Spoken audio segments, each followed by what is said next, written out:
Let us pause now to honor the sanctity of this moment and to consider that which is within and beyond ourselves. On this day of celebration, we offer our memories, our gratitude, and our hopes.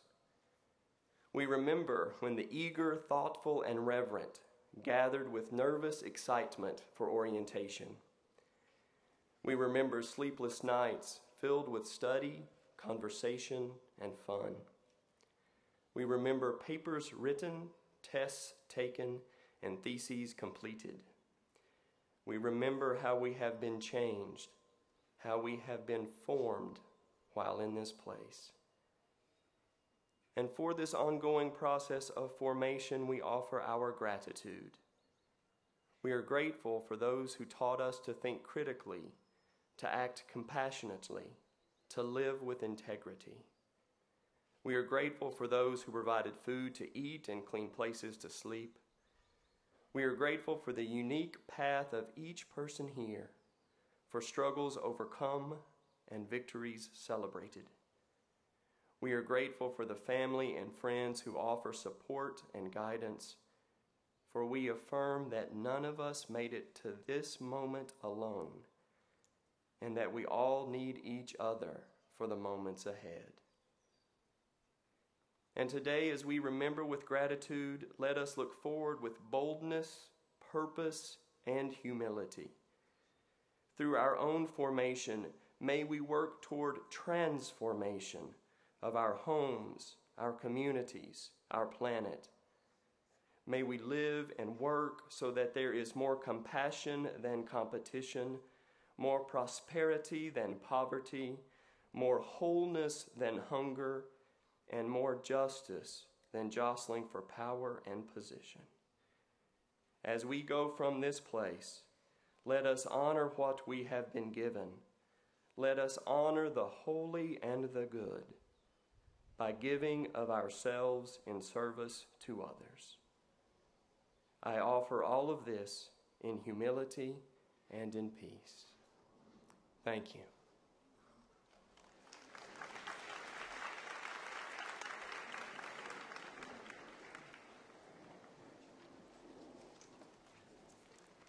Good morning. On behalf of the trustees, the faculty, and staff of Pomona College, and especially the members of the senior class who will receive their degrees today, it is my pleasure to welcome you to the 121st commencement exercises of Pomona College. On this occasion, I would like to extend particular thanks and appreciation to the family and friends of the class of 2014. You have provided the support and encouragement for the graduating seniors, bringing them to this turning point in their lives. Graduation from college represents a great moment of change. It is the culmination of many years of schooling, initially broad and generalized, becoming more focused with time. In your 4 years at Pomona College, I hope and trust that you have discovered and valued the goals of a liberal education. First, to think critically and creatively. Second, to communicate effectively in speech and writing. And third, to carry with you a lifelong joy and passion for learning. Commencement is a fresh start, a beginning of a new life outside these college walls, in which the abilities and skills that you have gained here are the added riches that you bear in trust for humankind. Each member of the graduating class of 2014 has fully met the high standards of Pomona College. Each has contributed in varied and wonderful ways to our community, in the classroom, through research projects, to campus life, and through service to those around us. At yesterday's Class Day Awards ceremony, we learned some of the ways in which members of this class have distinguished themselves. At commencement, which is above all a celebration of the academic accomplishments of our graduates, it has been traditional to take special notice of one of these awards, the Rena Gurley Archibald Prize, which is given to the member of the graduating class with the highest academic achievement. This year, the Rena Gurley Archibald High Scholarship Prize is awarded to two students, Laura Marie Perrone and Constance Wu.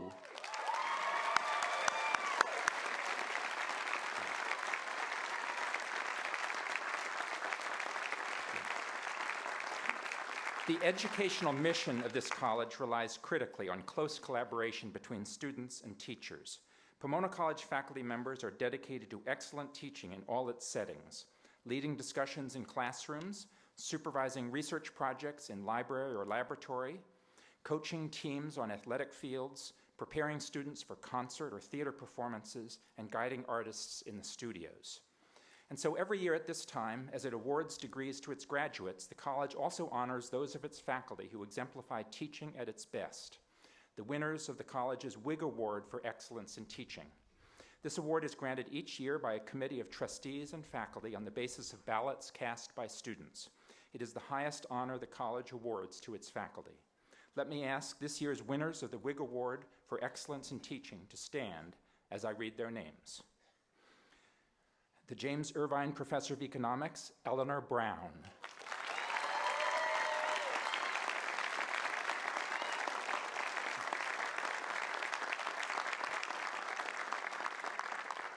The Lingren H. Burkhead Professor of Mathematics, Erica Flappen.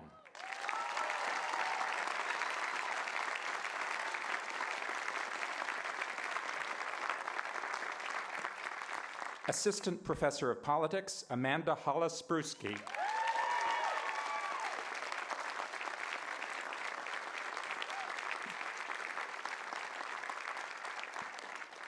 The Sarah and Herbert S. Rempel Professor of Neuroscience and Associate Professor of Biology, Carl Johnson.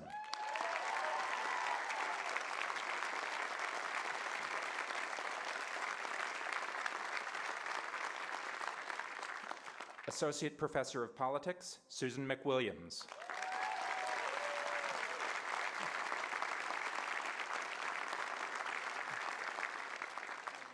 Associate Professor of Mathematics, Ghassan Sarkis.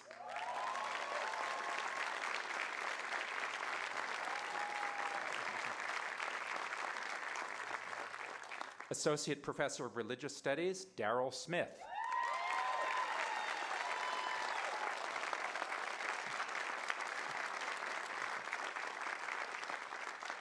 And finally, Associate Professor of History and Chicano-Latino Studies, Tomas Summers Sandoval.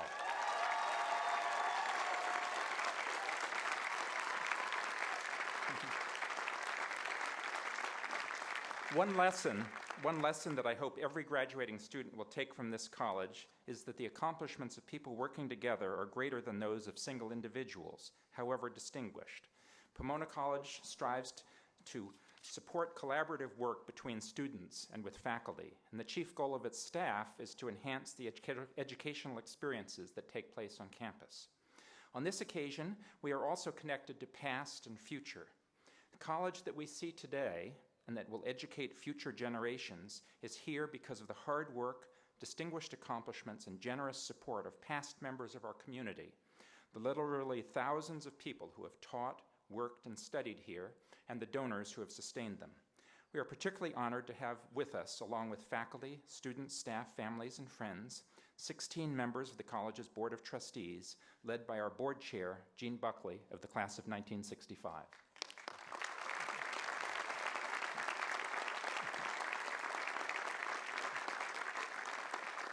Today, we welcome a new class into this great fellowship. And so, in each other's company and in the great tradition of all those who have taught, studied, worked, and played at this college over the years, let us now proceed to celebrate the class of 2014 and launch them on their way.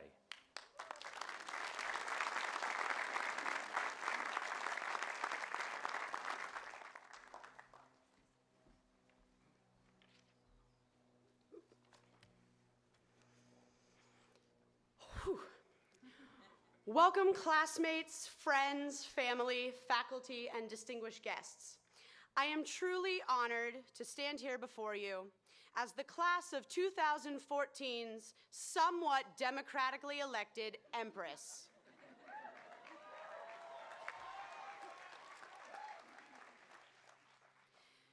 When I was 8 years old, I attended horseback riding camp.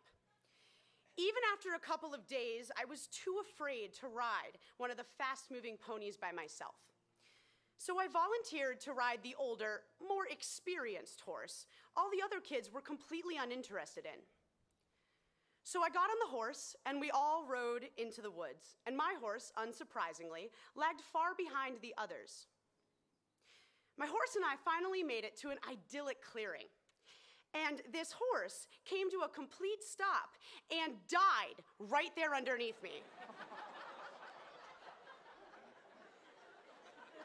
True story.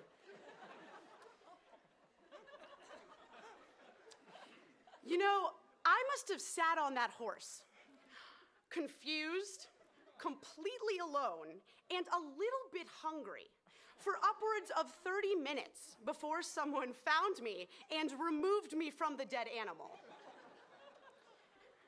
Now, as you can imagine, since that day, it has been a priority in my life to never go horseback riding ever again. And yet, as I stand alone at this podium, staring at confusingly whimsical blue and white truffula trees, I feel like that 8-year-old version of myself again, confused, alone, and moderately hungry. The great philosopher Dawson Leary, in the life-affirming text Dawson's Creek, once said, "It's interesting to me how people use that expression, life and death, as if to imply that life is the opposite of death, but birth is the opposite of death. Life has no opposite."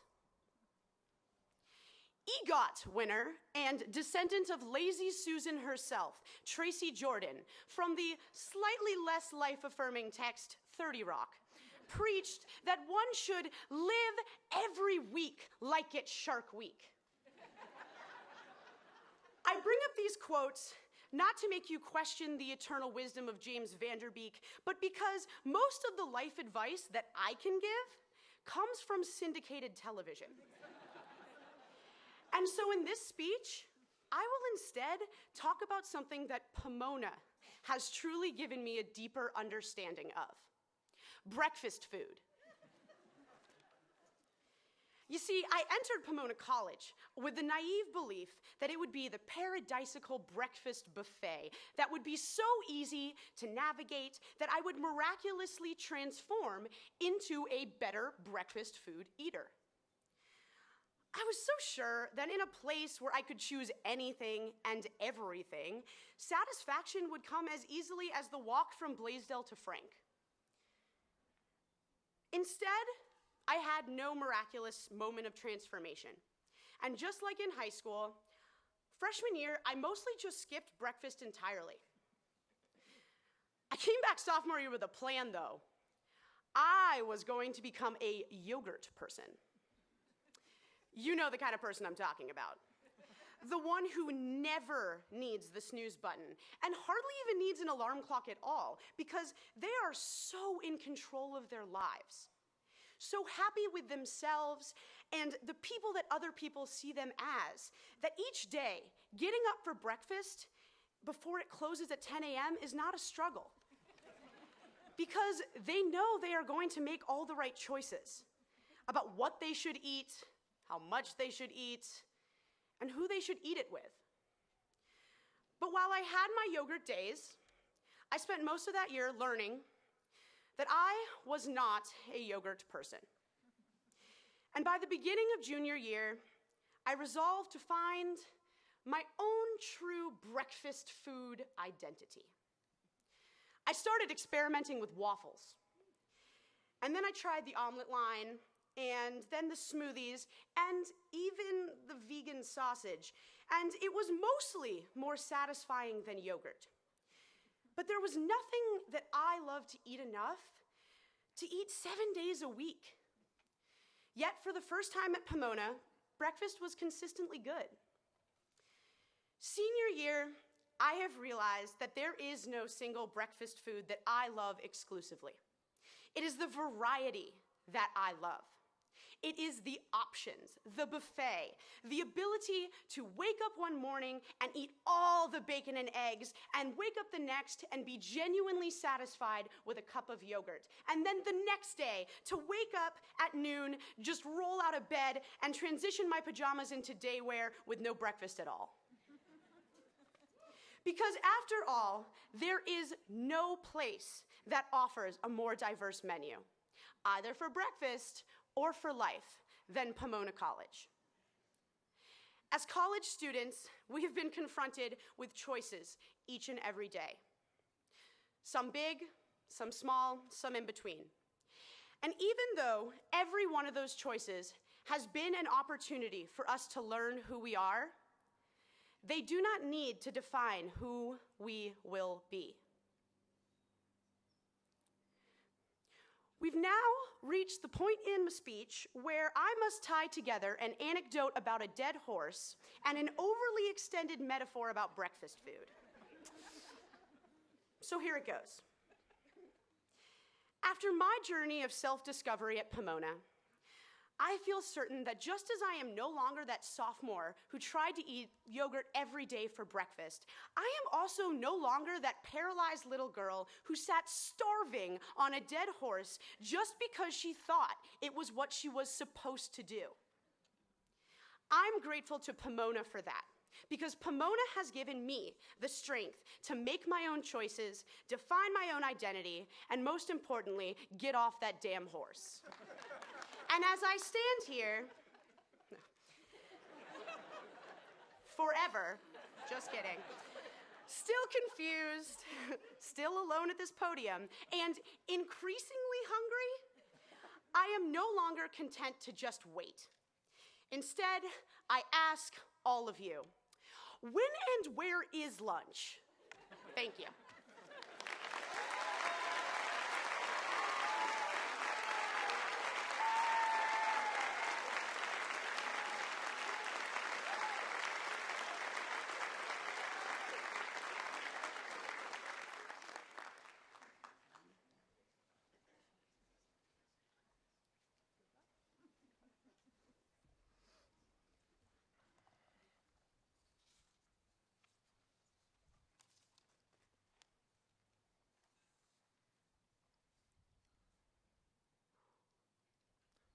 Welcome to all family and friends, faculty and staff, distinguished guests, and misunderstood uncles. Thank you all for being here today.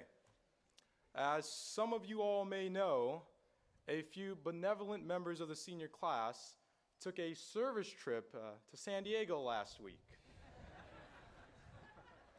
We helped the elderly, read to children, and did all those things that you would expect a respectful Pomona graduate to do.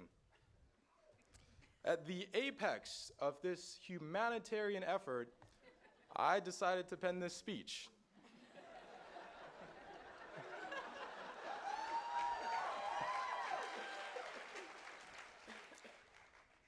But as I sat in the San Diego sand, thinking about how I could condense 4 years of presumed wisdom into a few words that would resound for a lifetime, I felt a bit overwhelmed.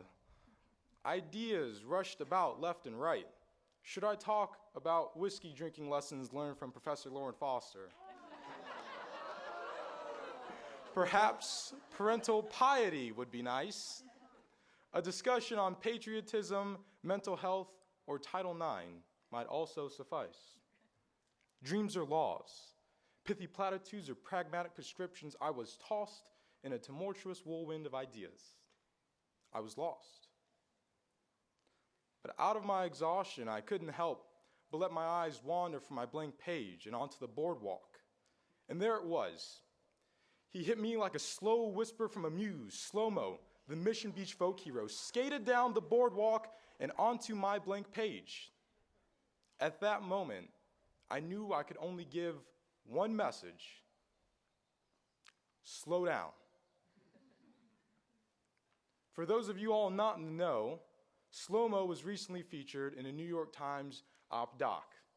Here's a man who spends day after day skating down the Mission Beach boardwalk in a state of utter serenity. Before he was slow-mo, he was just John, just a simple John Kitchen, actually.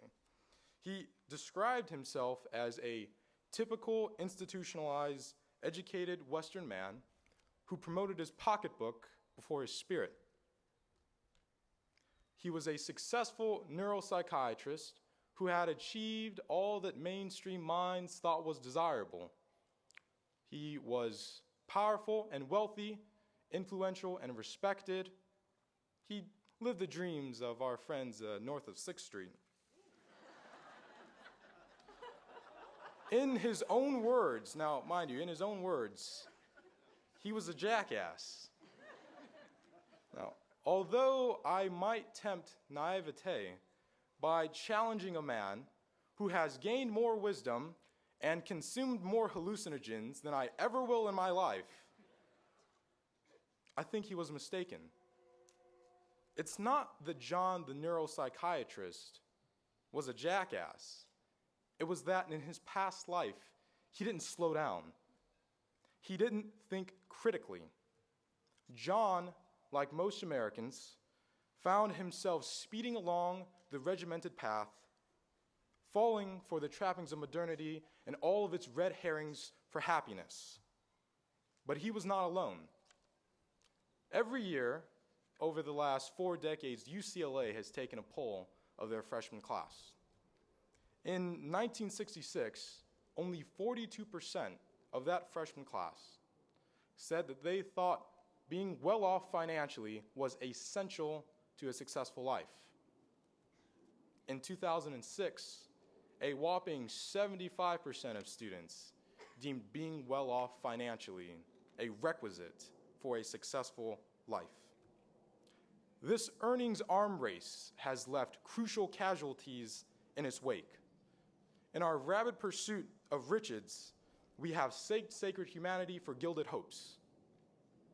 In 1966, 86% of college freshmen reported that developing a meaningful philosophy on life was important for a successful life.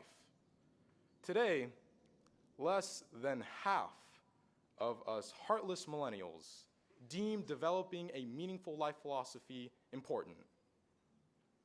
Now, that's not to say that our grandparents were perfect, because that same year y'all did elect an actor named Reagan. But these trends are disturbing. Instead of living a more meaningful life, we seem to be regressing. This is not modernity. They show us that folks are feeling more and more squeezed by a system that is eroding away our mythic middle class. Unfortunately, they show us that Langston Hughes' ancient chain of progress is no longer correct, and that profit and power seems to ensnarl more and more lives like bad religion. They show us that the open pastures become captive to corporate offices. Nature's silence gives way to man's noise, and there is no consent in this deed of progress, only impersonal modernity rationalizing itself into oblivion, or at least climate change or something like that. But hey, there's reason to be hopeful, and I'm not just saying that because Obama's senior advisor is sitting behind me. That's change.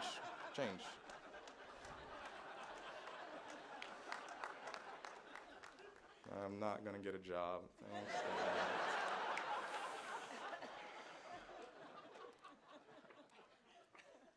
For the very rationality that compels modernity can also counter it.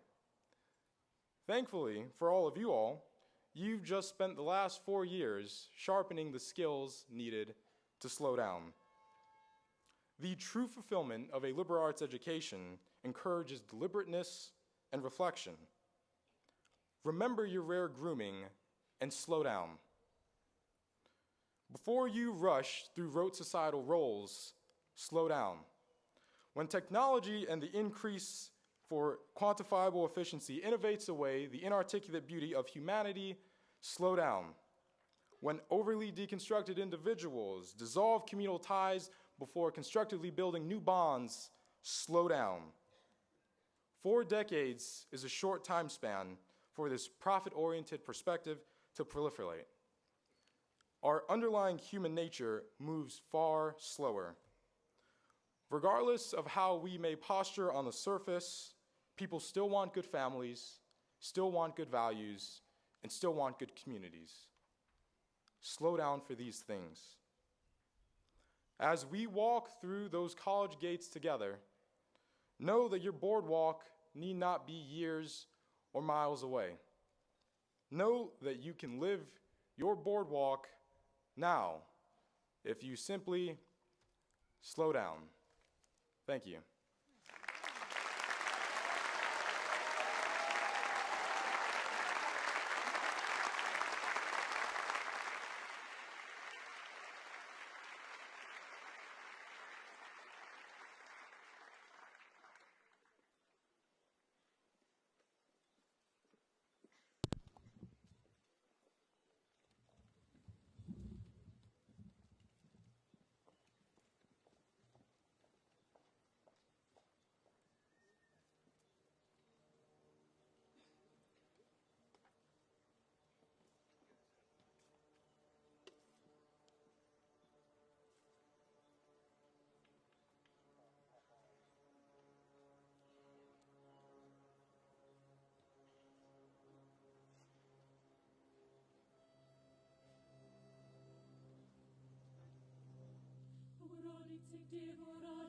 Богородице, Дево, радуйся, благодатная Мария, Господь с тобою, благодатная Мария, Господь с тобою, благословенна ты жена, и благословен плод чрева твоего. Яко спаса родила еси душ наших, яко спаса родила еси душ наших. Богородице, Дево, радуйся, благодатная Мария, Господь с тобою, благословенна ты в женах и благословен плод чрева твоего, яко спаса родила еси душ наших.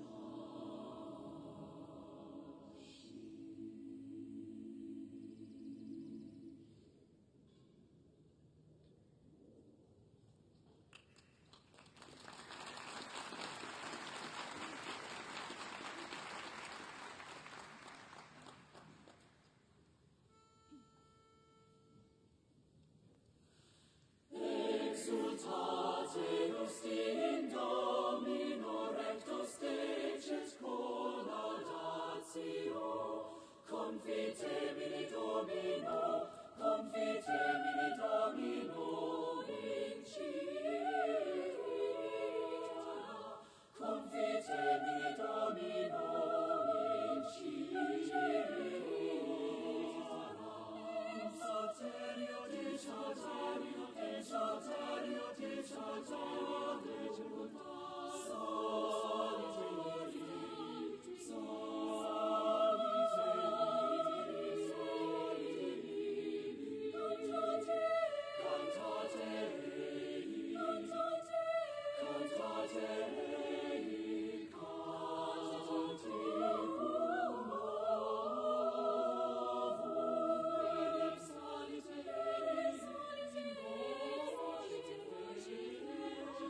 Between 1979 and 1994, 7,288 people died of gang-related violence in Los Angeles County. 85% of these victims were under 35 years of age. To put this in context, this number is greater than all American casualties in the Iraq and Afghanistan wars since 2001. In the midst of this epidemic, in 1986, Father Gregory Boyle was appointed pastor at the Dolores Mission Church in East Los Angeles. His first gang-related burial was in 1988. Since then, he has buried more than 187 victims of gang violence. Soon after arriving at Dolores Mission, Father Boyle realized that what men and women looking to leave the gang life behind needed was jobs. Father Boyle has since worked tirelessly to provide labor market skills to former gang members. Guided by his motto, "Nothing stops a bullet like a job," he founded Homeboy Industries, composed of 7 social enterprises that serve as job training sites. In these firms, men and women, many of whom have recently been released from incarceration, find the first opportunity to learn skills for the labor market while working together, hand in hand, with former enemies. Father Boyle's work teaches us that the importance of kinship in social entrepreneurship. His work extols each person rather than condemning the institutions in which we operate. It transcends the realm of service provider and service recipient, and it demonstrates that as a community, we belong to one another. Father Boyle teaches us that true kinship goes beyond providing services to those in need. Kinship emerges when we live among one another with former enemies, when we visit somebody at a juvenile camp or at a prison, or when we're next to a wounded person in a hospital bed. Mr. President, on behalf of the Board of Trustees and the faculty of Pomona College, it is my great honor to present to you Gregory Boyle, Society of Jesus, for the honorary degree of Doctor of Humane Letters, honoris causa.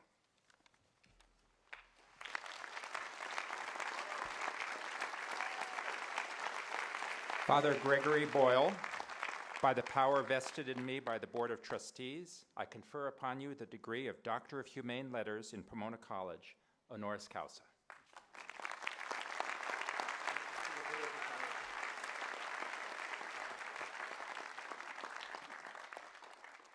Thank you very much. It's an honor to be with you, class of 2014. The poet Mary Oliver writes, "There are some things you can't reach, but you can reach out to them, and all day long." What we reach out for, of course, I think is the creation of a community of kinship such that God, in fact, might recognize it. No kinship, no peace. No kinship, no justice. No matter how singularly focused we may well be on those worthy goals, if there isn't an undergirding sense of kinship, it can't happen. For it is certainly true, I think, that we've forgotten that we belong to each other, so we stand against forgetting that. For there's an idea that's taken root in the world, it's at the root of all that's wrong with it, and the idea would be this, that there just might be lives out there that matter less than other lives. How do we stand against that? I suspect that if kinship was our goal, we would no longer be promoting justice, we would be celebrating it. So it's been the privilege of my life for 30 years to work with gang members, and they've taught me everything of value, of which I am so grateful. But last couple of years, they've taught me how to text, and I'm so grateful to them. I find that it sure beats the heck out of actually talking to people. And I'm pretty dexterous at it, you know, LOL and OMG and BTW. And the homies have taught me a new one, OHN, which apparently stands for, oh, hell no. and I've been using that one quite a bit lately. So there I am in a car with 2 older vatos, Manuel and Poncho, and they do a variety of things at Homeboy Industries, and they're going to help me give a talk, so we're driving away at 9 in the morning. Manuel in the front seat gets an incoming And he reads the text to himself, and he chuckles, and I said, what is it? And he goes, oh, it's dumb. It's from Snoopy back at the office. And I'd just seen Snoopy. Snoopy gave me a big abrazote as the day was beginning, and Snoopy and Manuel worked together in the clock-in room where they clock in hundreds and hundreds and hundreds of gang members. I said, well, what's he say? He goes, oh, it's dumb. Hang on a second. Hey, dog, it's me, Snoops. Yeah, they got my ass locked up at county jail. They're charging me with being the ugliest vato in America. You have to come down right now, show them they got the wrong guy.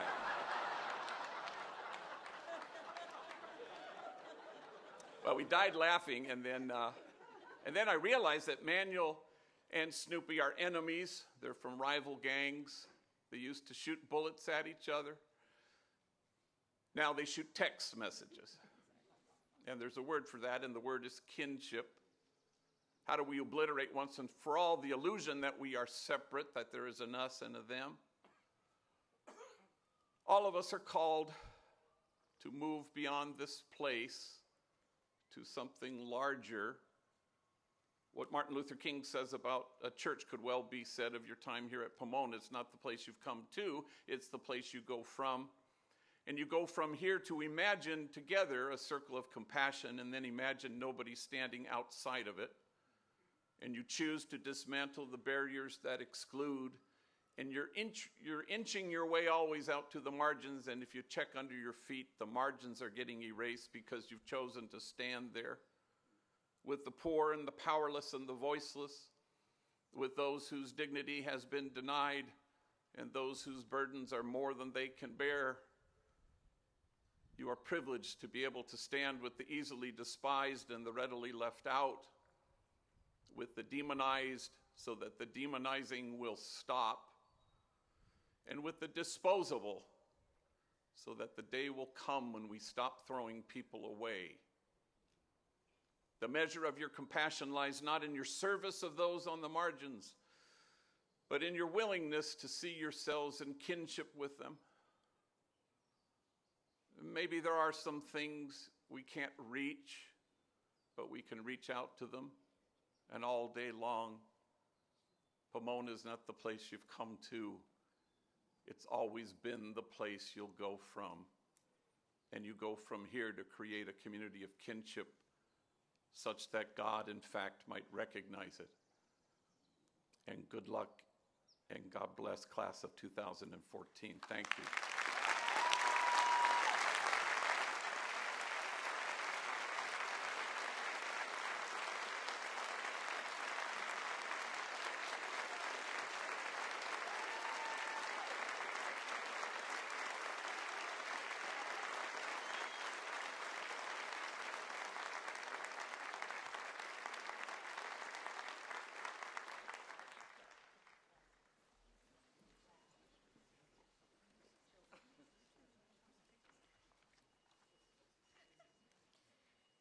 As the granddaughter and great-granddaughter of Italian immigrants who, as a young girl, heard the legendary Italian tenor Enrico Caruso on her father's collection of 78s, it is a special honor for me to present to you today the world's most celebrated operatic tenor, Placido Domingo.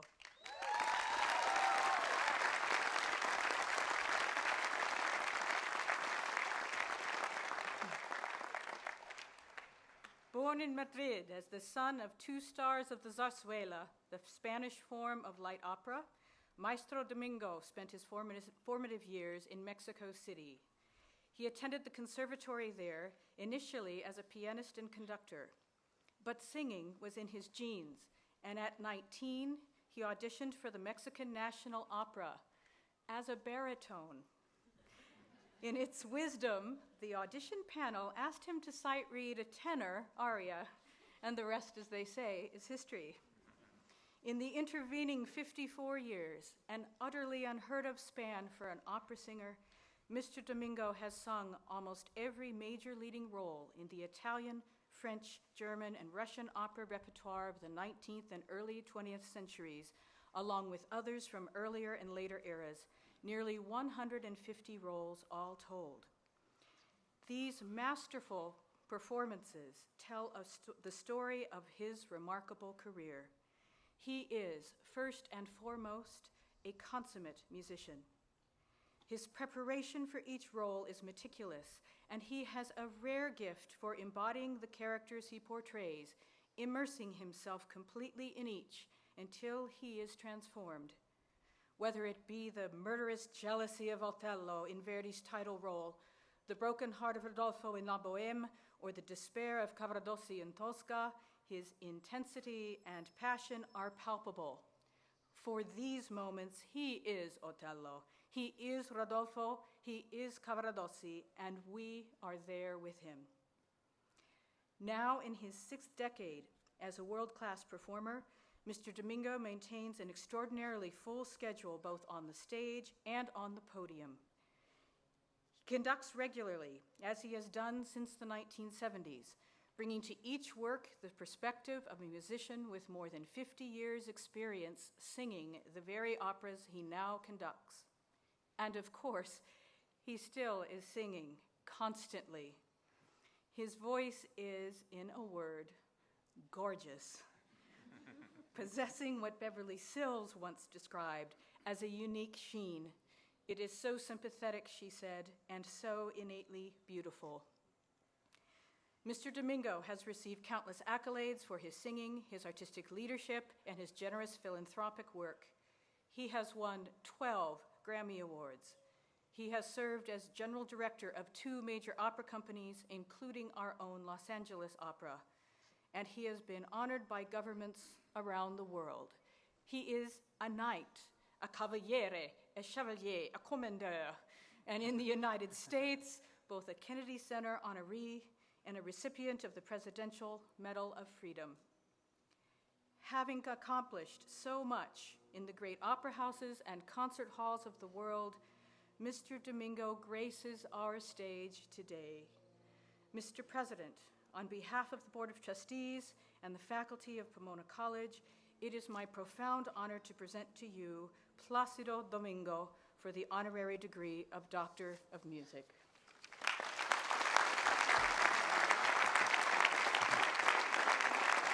Placido Domingo, by the power vested in me by the Board of Trustees, I confer upon you the degree of Doctor of Music in Pomona College, honoris causa.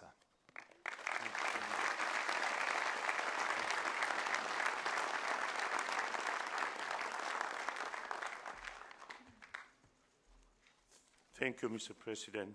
Thank you, Mr. Dean, professors, teachers, family, and of course, the graduates of this generation. I really want to say it for you, graduates. You are starting your life. You have been 4 years in these extraordinary surroundings, as it is talking about the school, you know, so you are situated in a way that you can go in the morning to ski, yes, perhaps after the yogurt or the breakfast, as I said. And yes, indeed, after school, perhaps you can go to Los Angeles Opera to see a performance, or to go the Dodgers games, you know, the Lakers, wherever. So it is a fantastic, fantastic place. I have always missed in my life not to be able, because of my very early starting artistic career, to be in a college or in a university. I think that this is like a university because it's a graduate college in 4 years. I dream one day of maybe being able to be in a university or in a college like this, but I wonder when it's going to be that, working so much. So this is your day. This is really your day. Start looking for an extraordinary, extraordinary life that you have in front of you. It's not easy, you know.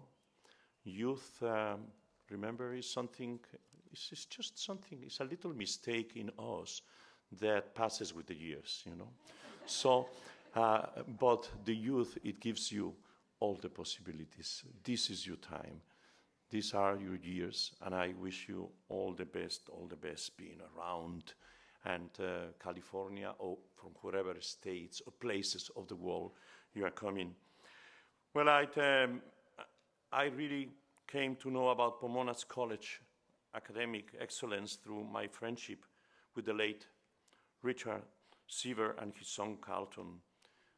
Richard was a great friend and great opera lover, and he was telling me always about the school. We spent many, many hours, many dinners, many performances with an extraordinary sense of humor, a great personality. And then later I met his son Carlton, which also we became friends and remembering all the times with his father. But the Seaver family has had a long history with both Pomona College and LA Opera. They are really wonderful, wonderful champions of the arts in the moving. And it is moving how Pomona College and Los Angeles Opera are united, the ongoing remarkable and visionary leadership of the Seaver family. To start, I want to share that Carlton's membership on the Pomona Board of Trustees continues a long and warm relationship between the college and the Seaver family. Richard Seaver graduated for the class of 1943, and all 5 of Carlton's uncles and aunts are Pomona graduates as well. His uncle, Frank Seaver, class of 1905, was the first president of the Associated Student Body, a president of the Alumni Association, and a member of the College Board of Trustees from 1947 until 1964. Richard Seaver served on the board from 1970 to 1995 and remains an honorary member. Pomona has grown to be one of the nation's premier liberal arts colleges, and the Seavers are very, very much some of the builders of this wonderful college, which is 127 years old, and this is I believe, the 121st commencement year. I just want to say something, the participation between Pomona and Los Angeles Opera. We have also graduated from Pomona in 1986, Stacy Brightman, which has worked for us in Los Angeles Opera since 2000. And, you know, she is absolutely dedicated to the company to bring music to all the schools. Thousands of children each week, every month and every year, they teach in an amusing way some of our operas, some things, new works, like at this moment the composer Nathan Wang, also graduate of the class of 1979, and librettist Matthew Levitt for the class of 2003, are writing a youth opera entitled Orpheus for LA Opera. Nathan was also the composer of On Gold Mountain in 2000. And in the last few years, we have had 2 interns from Pomona College, Ben Yarbrough, Michael Potry, 4 from Scripps, Caroline Angus, Laura Steinroder, Marisa Butler. Marisa is also working for us now. Julia Petralia. And the young artists performed here at the Pomona College in 2011.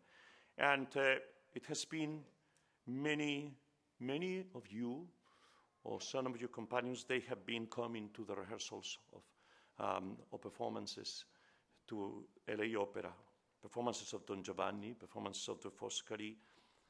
Some of you are coming this week at Streetcar Named Desire, which is performing René Fleming today at 5, and 3 performances this week. But you are coming for free. So and you have been at Le Nozze di Figaro, Lohengrin, Romeo and Juliet, Così fan tutte, Albert Herring, and La Bohème. So you can see that the combination is really extraordinary, that we are able to be together. I'm very honored to be at the same time receiving this honorary degree. I'm humbly proud to receive it. And together with Father Gregory Boyle and after with Michael Starbird coming after and Valerie Jarrett, very, very proud to be together with you. And I have to tell you that I have heard the chorus, the chorus that Mrs. De Gracia has conducted. They sang beautiful, and his beautiful conducting has touched me very, very much artistically. And so the brass ensemble at the beginning. And I have to say it also, my God, the senior class, both Emma Wolfhard and Darrell Edward Jones, without any doubt, they will be, I mean, I can see Emma having her own show talk in television, and perhaps, yes, perhaps a little more serious, but perhaps he will be a politician, but he will be involved also, it will be in serious programs with a lot of wit, etc. Darrell, so I mean, congratulations for your speeches. And I just want to thank you all. I'm very, very, very happy, very proud. And I just want to say it, have a great, great complete days. And by the way, Emma, is a horse waiting for you to go for lunch after.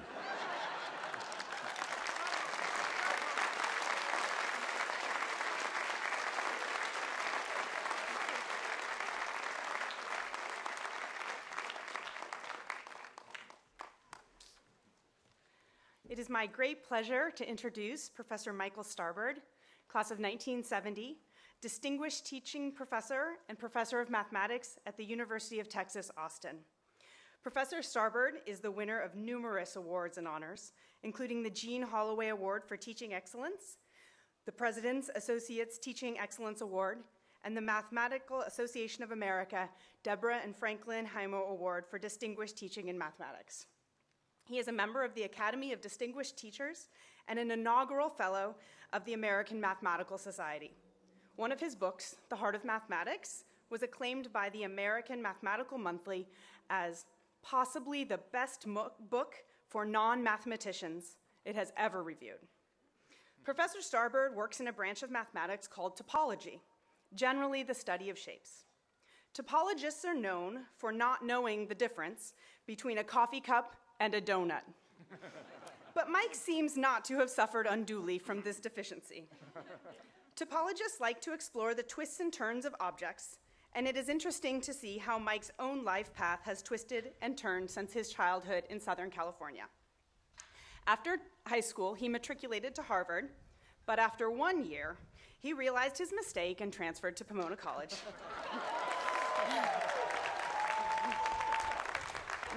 where he graduated cum laude with a math major in 1970.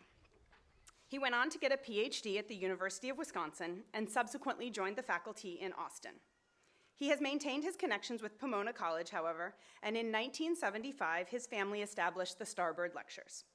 In the early years of these lectures, Mike and his brother Tom, also a math major from Pomona and a math PhD from Berkeley, would entertain us by presenting mathematical gems as a duet, the two of them simultaneously writing on the blackboard. Later, both of Mike's daughters, Tally and Bryn, graduated from Pomona College.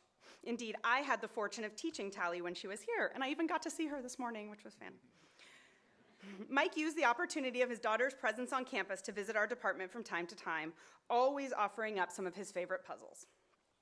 Most recently, Professor Starbird has written a book titled The 5 Elements of Effective Thinking, which I just learned you each get one. That's kind of fun.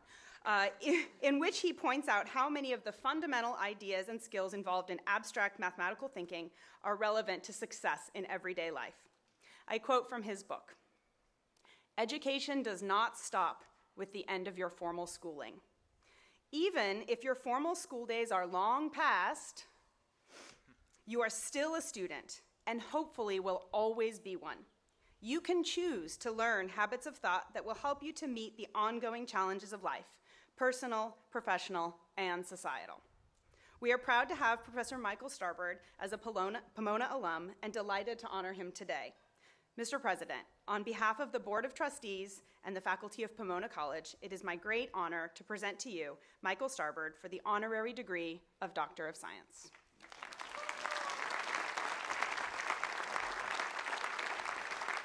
Michael Starbird, by the power vested in me by the Board of Trustees, I confer upon you the degree of Doctor of Science in Pomona College, honoris causa.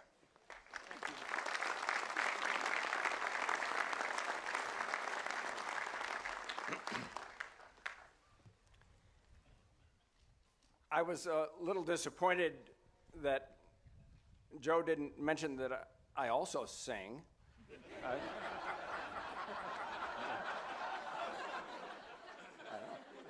I was in the Pomona College choir, I'll have you know. Yeah. I don't know why that didn't come up. I first came to Pomona 47 years ago.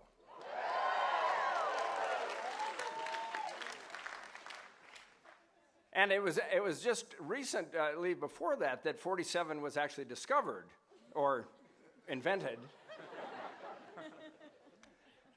If it weren't for that, I would have to say I came here more than 46 years ago, but less than 48, but the mystery would remain. So my job is to give you life advice, and then I will proceed to do so. I learned some things at Pomona College. And one of them was one of them occurred during a class that I had when I was a senior in medieval art history. And this was a class that was taught by an extremely scholarly and extremely old professor. She knew everything about Gothic cathedrals, and we thought it was because she was there when they were built. In any case, and I would sit in the back of the room because you weren't allowed to sit in the hall. And one day, she would show a picture. You know, she'd show these pictures, these Byzantine kind of pictures. And one day, the dreaded words came from this mobile fossil. She said, "Mr. Starbird, what do you see in this picture?" Well, the picture was of, you know these pictures. I don't know what they were thinking. The hands are way too long. The head is too small. You know, it's got a big halo. You know these pictures? You know what I'm talking about? I was a math major. Obviously, nothing was coming to my mind about that. But I had been in art history classes, and I knew that art has meaning.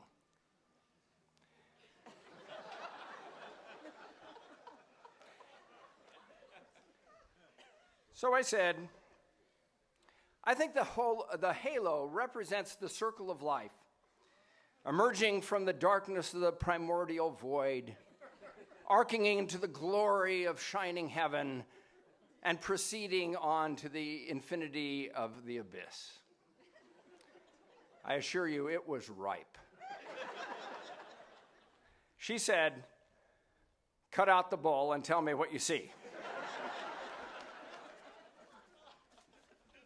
And that's the moral of the story. To be honest about what you actually know and what you don't know. To say, instead of thinking about what you think the other person wants to hear, what do you actually understand? And I think that this is a transformational habit. If you get into this habit, it will actually, completely change your life. However, that advice has some difficulties, and that is that actually most of us understand almost nothing. And what you now revere as core truths will often later reveal some disturbing nuance, such as later it'll seem completely bogus.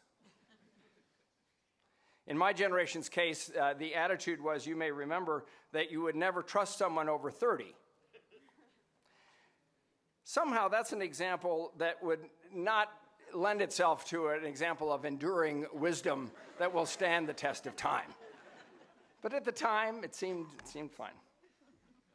So I can ask you, do you really know why you support the collection of opinions that you hold dear? Political opinions, religious views, social views? You know, the answer is that you don't really. And neither do the people who have opposite opinions. They don't really know. Acrimony ensues, right? So I have a modest proposal that promotes civility and anchors us all in the reality of our own limited understanding. And here's what I propose. Every time you state an opinion, such as, I think the death penalty is not a great idea, except, of course, for a few people I could name. You know, you state that opinion, but instead of just stating it, you also state a percentage that captures how strongly you actually believe that. So you say, I think the death penalty is a bad idea, 80%. Isn't that a great idea? And this way, if somebody gives you some credible evidence on the opposite side, you don't have to abandon your opinion altogether. You have room to wiggle, and you say, I still think the death penalty is a great idea. I mean, not a great idea, but now only 68%. You see what I mean? I think it's brilliant. They're not buying it, but...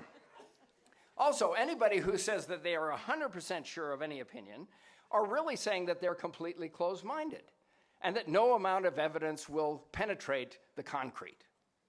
Those people should be ignored. So just getting in the habit of realizing and acknowledging to yourself that you yourself really are not certain and that you might well adjust your opinions with evidence and experience, that's an important thing. So you're taking a huge step forward toward realizing personal understanding and wisdom. Doubt is good. I believe that the idea of embracing doubt is good advice.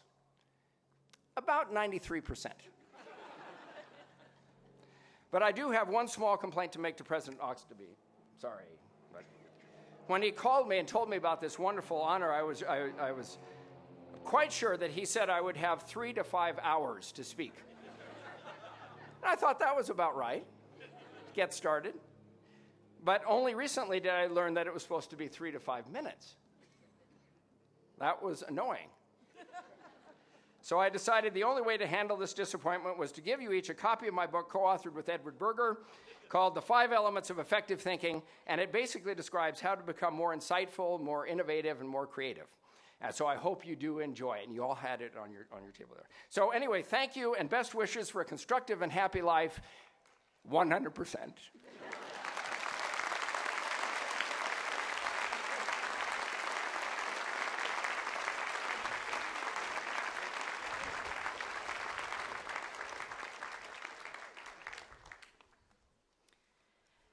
Every day in America, there are single moms struggling to take sick children to doctor's appointments because missing work isn't an option. There are dads straining to focus at their jobs because their employers don't provide paternity leave. And there are young women questioning their ability to thrive in the workplace as they try to balance the needs of their families with their responsibilities at work. Last week, Valerie Jarrett painted this picture in a statement titled, A 21st Century Workplace for Today's Working Families. There, Jarrett tells us that 75% of American households are now run by either a working single parent or 2 working parents. Yet we don't have family-friendly workplaces to reflect this reality. This must change, Jarrett says, if we want to have a vibrant workforce and raise vibrant children. If we want to help young people like today's graduates achieve the good jobs and the good families that we have taught them to dream of having. Here, as she has done throughout her career, Valerie Jarrett brings passion, clarity, and intelligence to focus on lessening the everyday struggles of everyday life. From her time in Chicago government to her current role as senior advisor to President Barack Obama, Jarrett has used her own positions of power to try to help people who lack power. For instance, as chair of the Chicago Transit Board 15 years ago, Jarrett fought to preserve transit service to the city's minority-dominated south and west sides. As chair of the White House Council on Women and Girls for the last several years, she has insisted on the importance of equal pay for equal work.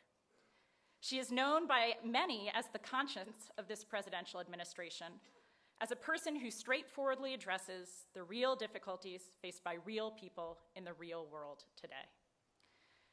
So against the popular notion that politics is a dirty and self-serving business, Valerie Jarrett models a life in public service that is truly about serving the public. Thinking of Valerie Jarrett, I want to paraphrase the words of the person I think is our greatest contemporary political philosopher. And here I mean, of course, Leslie Knope of TV's Parks and Recreation. I long for a day when women in government and women of color in government and mothers in government will all simply be seen as people in government. But since that day is not yet our own, let it also be said, Valerie Jarrett is a woman in government, a woman of color in government, and a mother in government, at the highest reaches of government, no less. For that, too, we must cheer her in the Pomona way, chirp, chirp, chirp. Mr. President, on behalf of the Board of Trustees and the faculty of Pomona College, it is my sincere honor to present to you Valerie Jarrett for the honorary degree of Doctor of Humane Letters.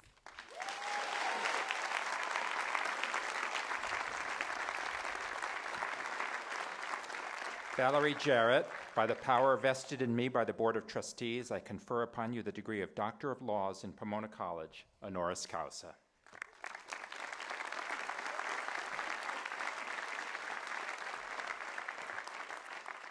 Well, good afternoon, everyone.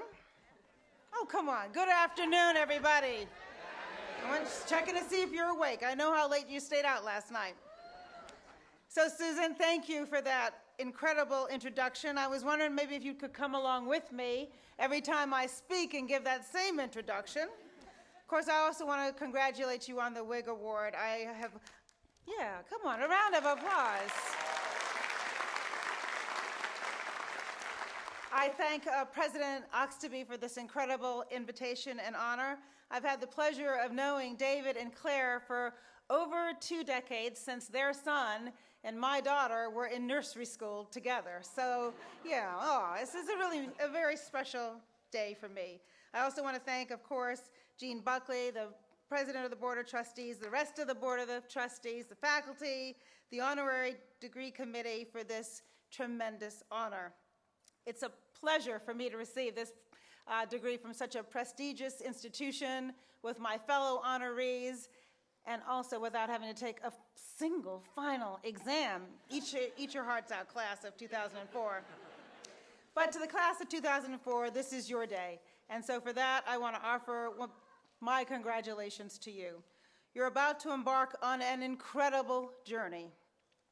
And as painful as it is to say goodbye to heaven on earth right here in Pomona, trust me, the best is yet to come. Of course, I want to also congratulate all the parents, grandparents, aunts, uncles, siblings, members of your family, both here and back home, without whom none of you would be sitting here right this minute. So how about a shout out to them? Round of applause.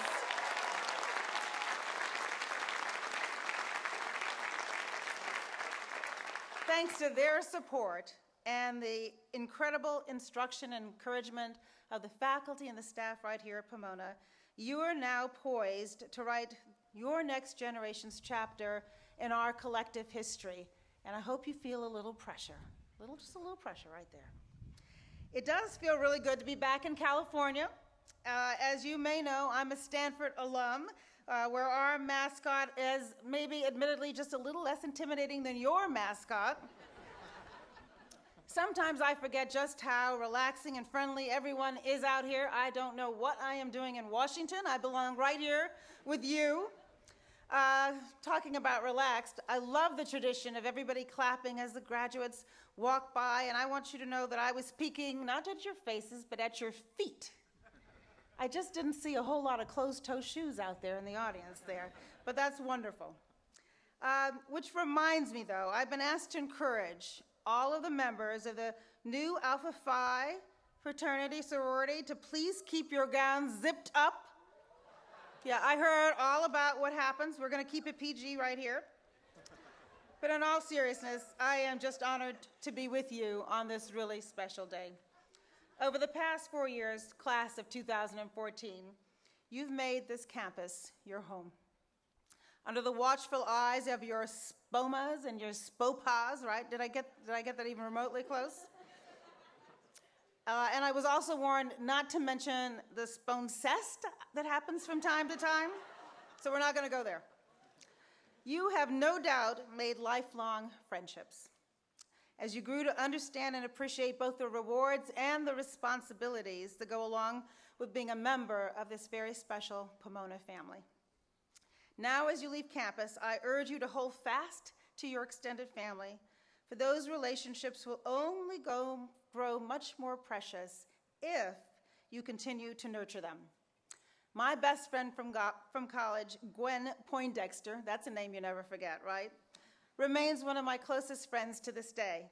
In fact, not long ago, when Peter O'Toole died, we exchanged emails, literally, they passed each other in cyberspace, remembering how we sat and watched one of my favorite movies, Goodbye, Mr. Chips, which I encourage everybody to watch, and we cried together at the end.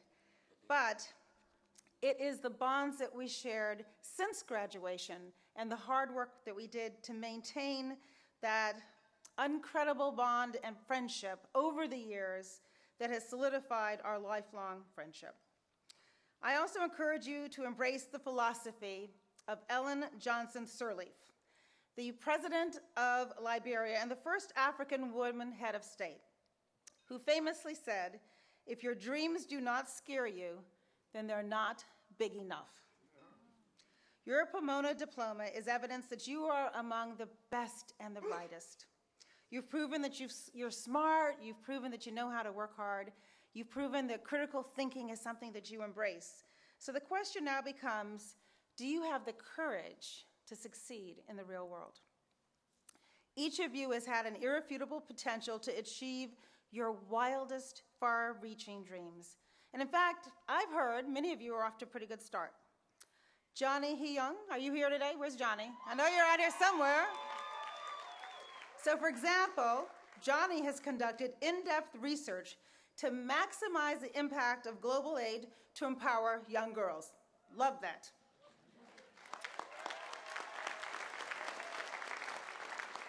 Rodrigo Ranero has spent much of, see, I got some good names, has spent much of his undergraduate year reviving dead and dying languages in South America, so that's incredible. Diana Ortiz. Now, she intends to follow her passion for faith-based activism on immigration reform and the rights of farm workers at Harvard University, you know, that Pomona of the East. So we wish her luck, too. So it seems that the Pomona faculty must have done something right. So whether it's Professor Shahariari, who flipped off his sandals and flails his arms wildly until calculus somehow just starts to make sense, or Professor Flappen, sometimes jarring but always charmingly honest while answering her irrelevant question of the day, or Professor O'Leary, unlocking the secrets of organic chemistry with his mastery of colored chalk. If only for the colored chalk, I might be a physician today. But now, as you leave behind your ready access to their teaching, I hope you have the courage to embark on a lifelong passion for learning from a richly diverse range of people and places and experiences that you actively seek along life's journey. And if you aren't scared yet, you really should be. Now, I'll tell you a little secret. I have had the extraordinary privilege of meeting some of the most important, effective leaders in the world. I've never met a single one who wasn't scared. Some hide it better than others, but all have found the courage to overcome their fear and listen to their own voices, even when that voice is much softer than the voices that surround them, to trust their gut, to take calculated risks, to advocate for themselves while running the risk of rejection, to follow their both personal and professional passions. Now, passion evolves or even changes over time. And I have news for you, not every moment at home or at work is going to be totally fulfilling, but over the arc of your life, you must really care about what you do. And if you stop caring, you have to have the courage to be flexible and change course when opportunity knocks, and it often knocks at the most inopportune moments. Think of John Payton, who's one of your revered alum, who is also a very dear friend of mine. John passed away in 2012, but his legacy remains so strong.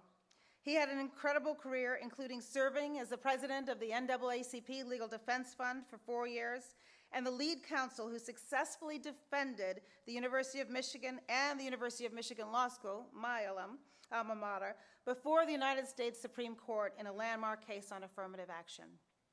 Now, he started out doing what? He was an admissions officer right here, doing an amazing job, but I think the world is grateful that he changed course. Think of Mary Grand Dupree, another proud Pomona alum, who worked as a waitress before making a change and joining an ad agency. She was later tapped to illustrate the Harry Potter books. And I hear her illustrations of Hogwarts may have been inspired by your very own dining hall. As my grandmother used to put it, I quote her a lot, put yourself in the path of lightning. Don't be afraid. I often think about how very different my life would be if I hadn't found the courage to change course, and I mean radically change course. I certainly wouldn't have been invited to be here today and receive this incredible honorary degree, and I may never have found my passion. During my senior year of college, sitting there where you are, I constructed what I thought was the perfect plan. First, straight to law school. Then, of course, I would find the love of my life, marry within a couple of years. I'd have my first baby by 30, ever mindful of that biological clock ticking away. I'd then make partner at a great law firm by the age of 31. Sounds like a pretty good plan, right? Well, I went straight to law school, and I soon married the proverbial boy next door. After 3 years of practicing law at one excellent firm, I traded up for what I thought was an even more prestigious firm. And my daughter was born just shy of my 29th birthday. Right on schedule, I might add. But not so fast. By 30, I was separated from my husband, and I clearly remember sitting in my beautiful office on the 79th floor of the Sears Tower in Chicago with a magnificent view of the sailboats and the lake, staring at my very lucrative paycheck, and I burst into tears because I was absolutely miserable.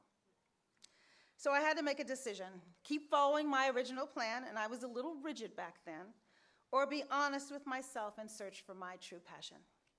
A year earlier, at the recommendation of my first real mentor, I had participated in a young leaders program that exposed me to a diverse range of business and civic and political leaders, all working to try to make Chicago a better city. That experience motivated me to consider, for the first time, public service. And so I took a leap of faith and I joined the City of Chicago Law Department. I moved out of that really cushy office with a great view into a tiny cubicle with a window that faced an alley. But from my very first day, I knew I was right where I belonged. And as a bonus, 4 years later, I hired a brilliant young lawyer with whom I instantly bonded over our shared desire not to practice at a big law firm and to serve our community. Her name was Michelle Robinson.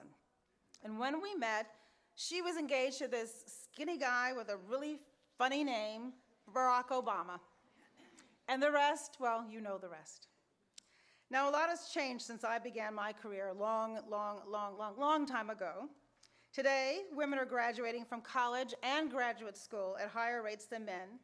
Women make up nearly half of our workforce. 2/3 of all families, as you heard a moment ago, are headed by single women or co-breadwinners. And when I graduated from college, women earned only 59 cents on the dollar. And although we've made a lot of progress, women still only earn 77 cents on the dollar. And women of color, the disparity is even greater, and that pay gap grows over a woman's career.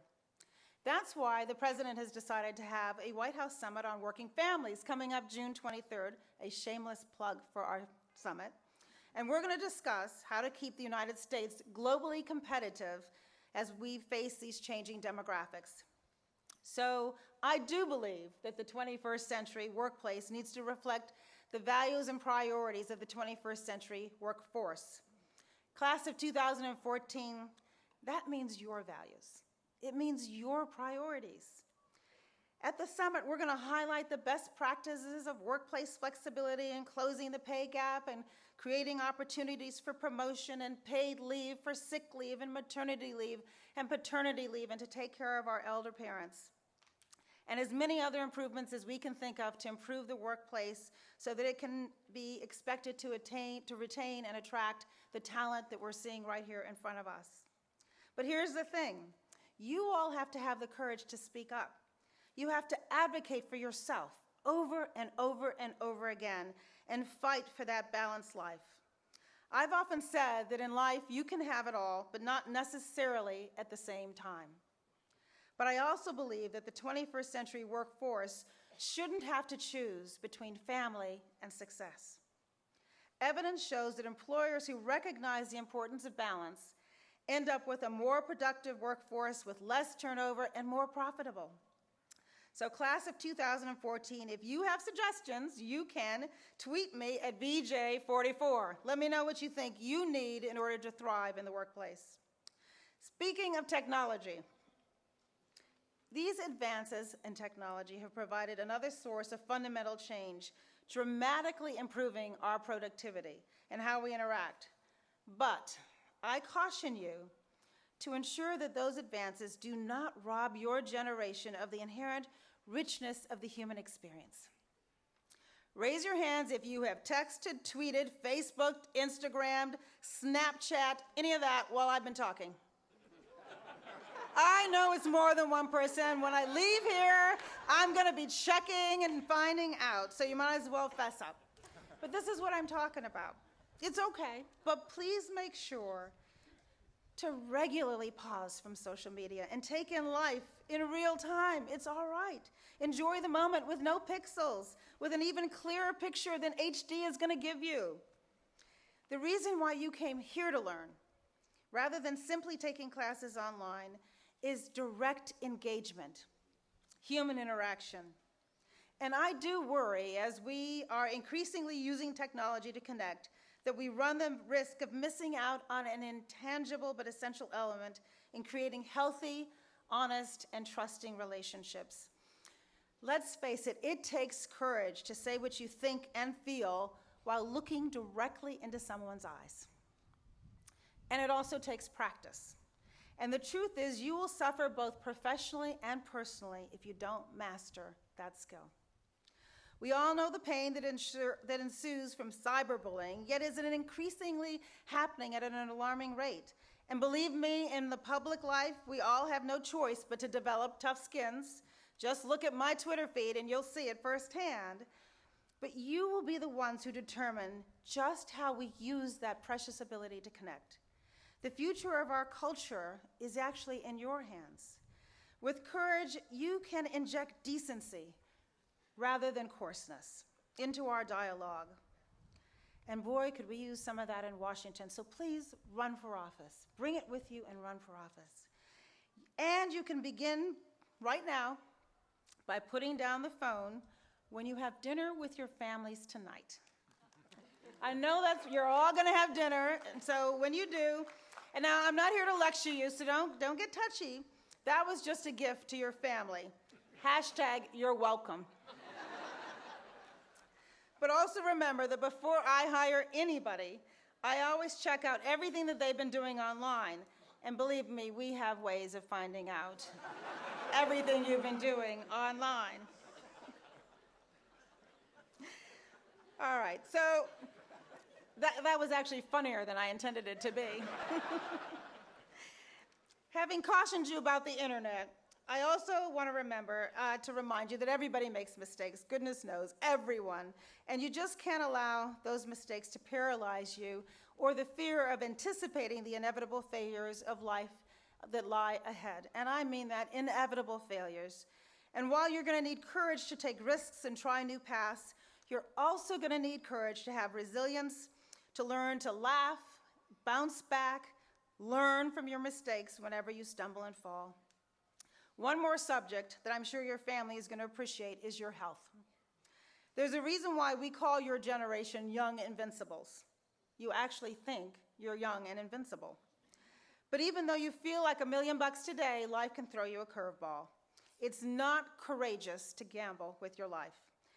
As you graduate, you too are going to have the opportunity to have insurance, health insurance.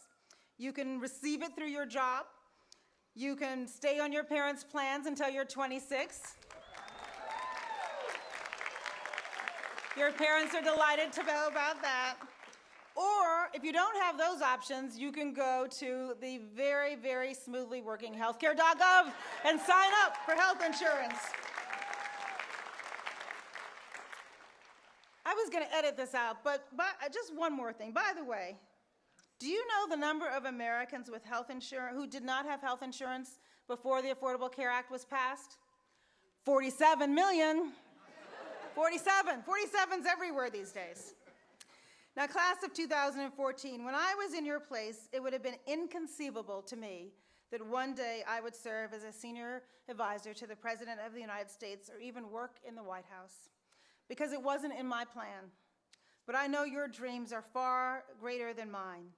And the experience that you've had here at Pomona has been so enriched by a buffet breakfast delivered to you so eloquently by Emma, who I am happy to quote, that you are far better prepared than I could have possibly been to be citizens of the world, a shrinking world. So please believe in your infinite possibilities. I can't imagine a more pivotal or exciting moment to be entering adulthood. The diploma you're about to receive is definitely well earned, but it is also a gift, one which remains out of reach for far too many of your peers across America and across the world. It is not a gift to simply be treasured. It carries with it a new set of expectations and responsibilities to leave the world better than you found it. One of my favorite quotes is from Dr. Martin Luther King Jr. when he said that the arc of the moral universe is long, but it bends towards justice. Last year, at the 50th anniversary of the March on Washington, President Obama added that the arc does not bend on its own. It bends because of each of us in our own ways putting our hand on that arc, and we bend it in the direction of justice. And just yesterday, in celebration of the 60th anniversary of Brown versus Board of the Education, a landmark civil rights case, President Obama said, quote, "Let's remember that while progress has never come easily, people who love their country can change it." So please, class of 2014, remember that real progress is only possible if each of you recognize your awesome power to shape the future of our country and the world, and have the courage to use that power for good. Whether you pursue public service, which I certainly hope you do at some point, or work in a cutting-edge laboratory, a remote village, high-tech factory floors, or a classroom that inspires the next generation of leaders, remember that the important part of your legacy will be determined by whether you had the courage to be flexible and seize opportunity without succumbing to fear or failure. Not just looking out for yourself, but promoting opportunity for all and leaving the doors that you walk through just a little wider for those who follow behind. Class of 2014, have the courage to do what my grandmother said and put yourself in the path of lightning, and always remember the words inscribed on the gates of this institution. They only are loyal to this college who, departing, bear their added riches in trust for mankind. Thank you very much.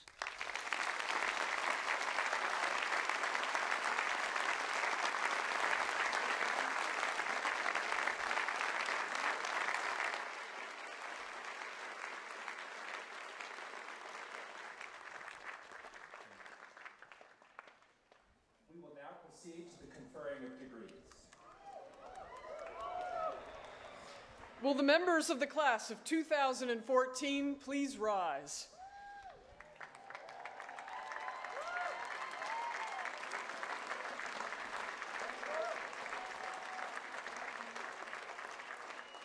Mr. President, upon the recommendation of the faculty of Pomona College and by vote of the Board of Trustees, I have the honor to present these candidates for the degree of Bachelor of Arts in Pomona College. Now, by the authority vested in me by the Board of Trustees, I confer upon you, as you individually present yourselves, the degree of Bachelor of Arts in Pomona College, with all the rights and privileges appertaining thereto.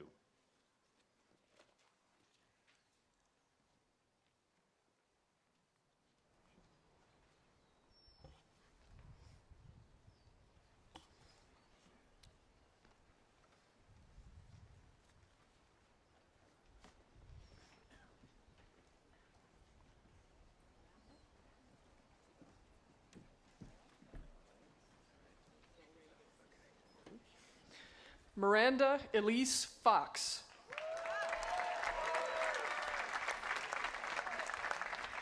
Kyle Adrian Redford.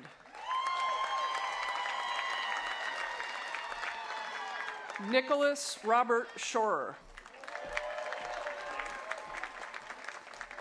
Hannah Elizabeth Walhout.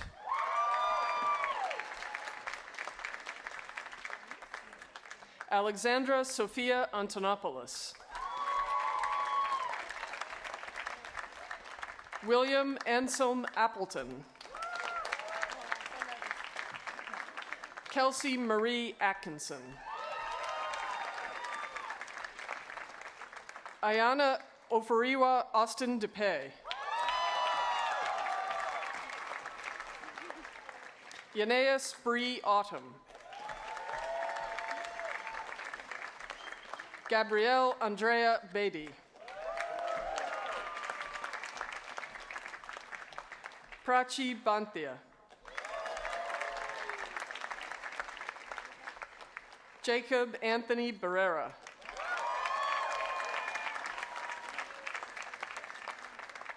Laura Berry.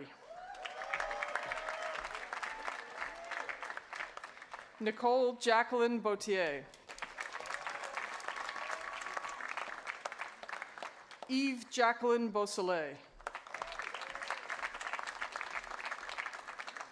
Lorraine Lancelot Beck.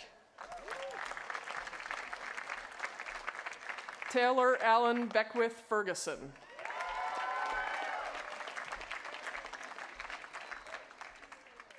Colin Paul Bellinger. Alexander Matthew Bell. Garrett Michael Bell.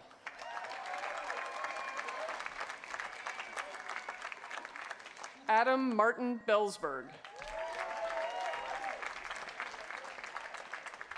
Christopher Bergeron. Mark Edison Berry. Bethany Karen Butler. Sarah Ann Black. Natasha Ann Block. Gina Lee Bach. Allison Lee Bowden. Lauren Mary Bowden. Stephanie Ann Bowden. Dalton Bolger. Maya Lauren Booth. Travis James Bowers.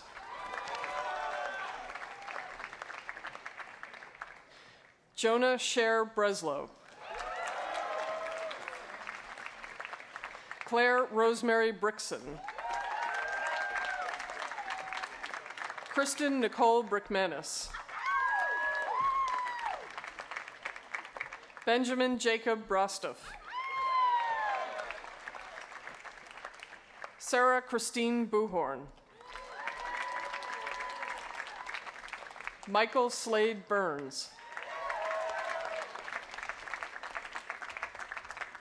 Ian Patrick Byers-Gamber.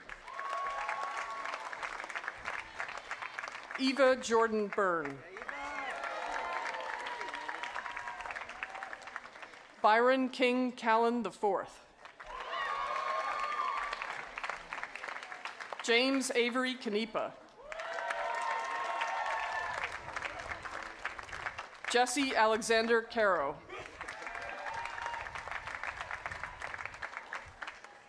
Pia Diane Carreta. Emma Catherine Carroll. Abraham Cass. Michael Andrew Saragioli.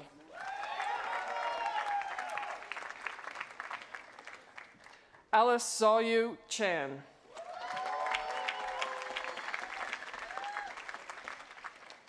Albert Chang.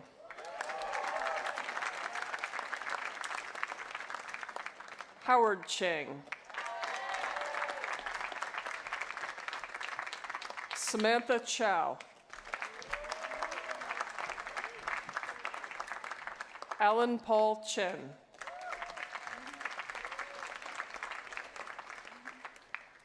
Robert Stephen Chu.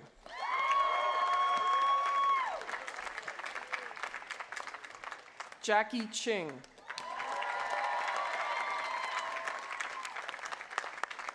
Nicholas Cho. Julia Clover Clark. Sammy Maroof Cleland.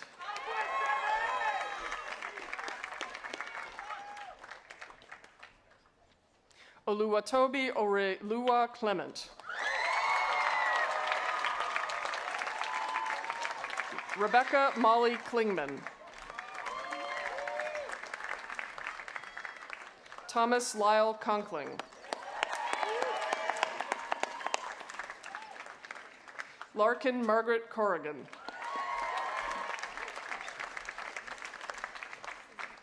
Adam Wittenberg Cox. Maxwell Clark Coyle.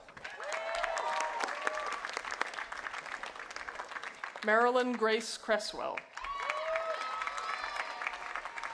Claudia Delaney Crook.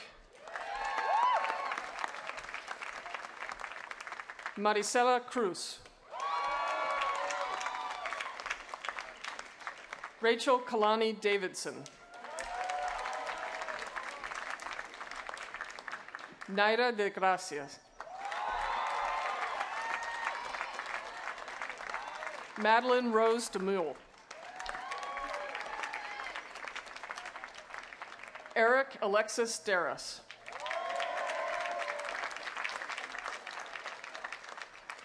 Hannah Michelle DeWorth. Claire McKay Dickey. Cecia Dominguez Lopez. Maurisa Jean Dorn.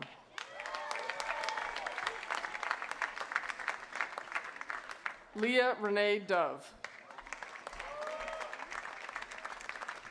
Meredith Jane Durbin. Ishan Dutt. Sydney Cheryl Dyson.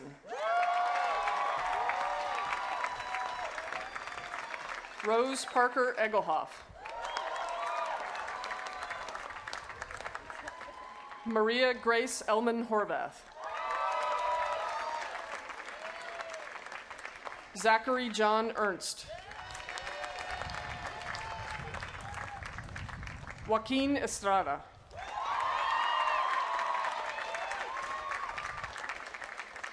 Anatolia Maya Everque Kaku. William Ellsworth Evenson IV.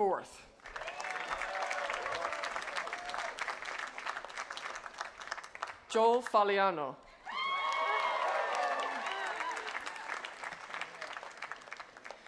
Melissa Takara Fedornik. Peter Christian Farron.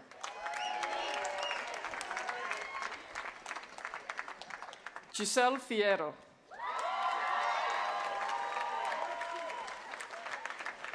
Charlotte Susan Fiskin. Jennifer Lynn Flannery. Emma Grace Farringer Merchant. Lamarcus Andre Ford II. Kara Diane Friedman. Chelsea Burleson Freed. Emma Kaplan Fulham. Logan Beth Golonsky. Cooper J. Galvin. Luis Alberto Garcia Herman. Delilah Lacey Garcia. Isabel Garcia.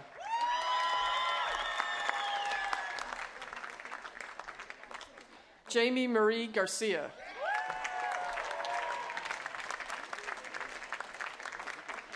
Catherine Nayeli Garcia. Ricardo Garcia. Alexandra Maria Gavlik. Nicholas John Gabia. Renata Jarik.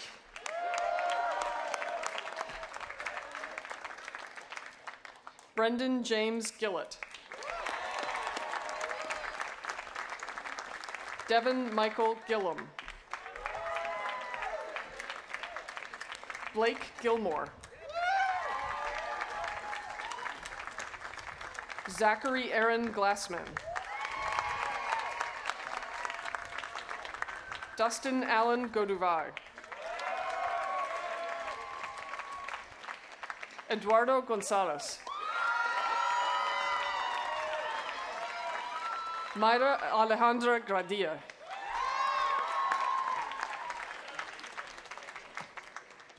Felicia Marie Grady.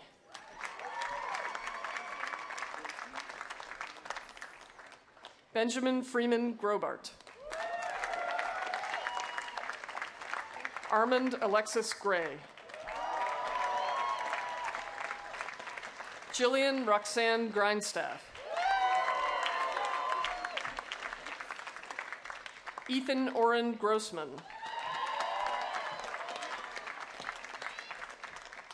Gabriela Marie Guerra.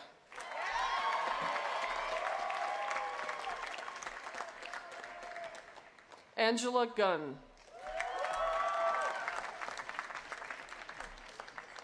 Kevin Alexander Townsend Guttenplun, summa cum laude.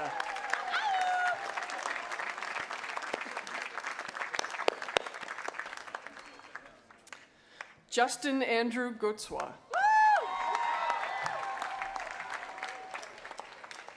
Laura Guzman.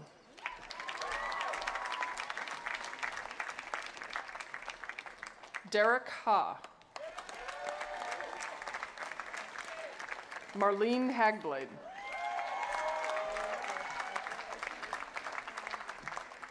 Esther Minji Han. Todd Everett Harris. Rachel Elizabeth Havernack. Emily Ann Hayes. Jenny He. Dulcie Eileen Head.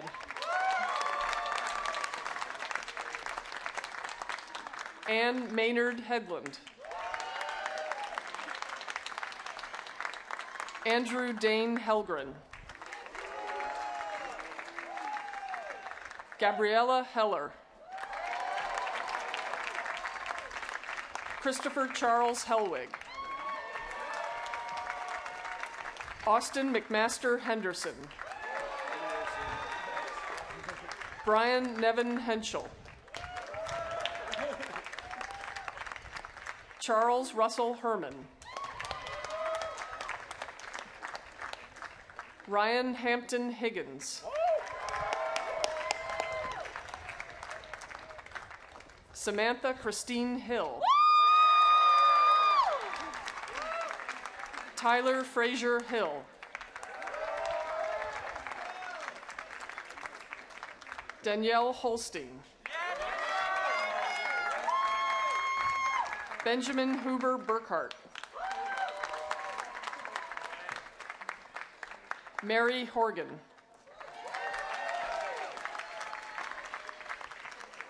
Karen Ho.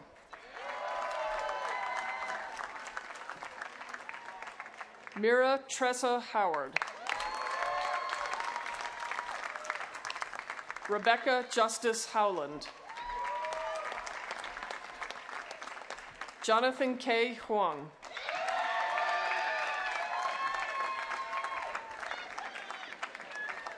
Raywin Huang. John Wiley Hunt. William Graham Hunt.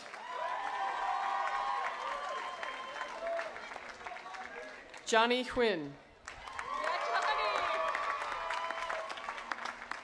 Caitlin Michelle Hines. Brenda Iglesias. Sharon Esther Jan. Madeline Brilliant Jenks. Chandler Philip Jennings. Sarai Gabriela Jimenez.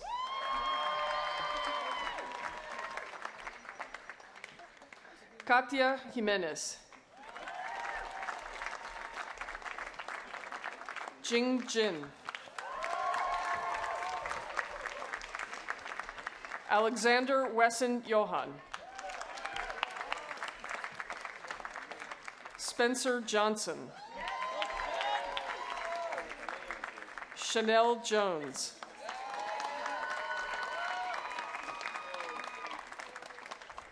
Miriam Louise Kay.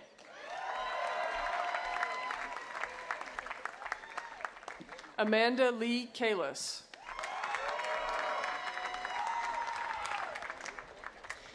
James Jungmo Gang. Sam Joseph Kaplan.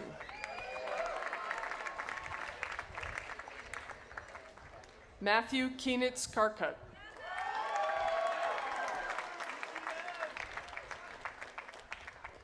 Jessica Kaushal.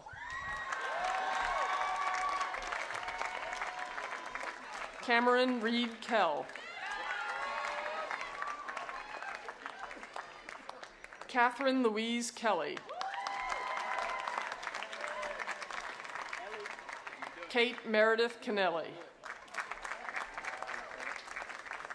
Deirdre Pauline McKenna Kessler.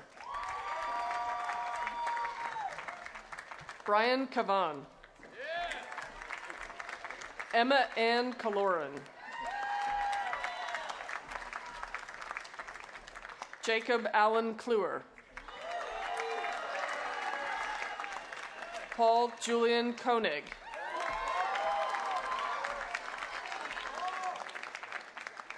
Olufela Adeleke Koleoso.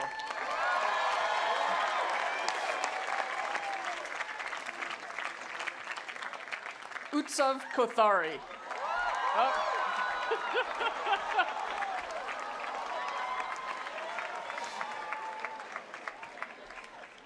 Tara Krishna.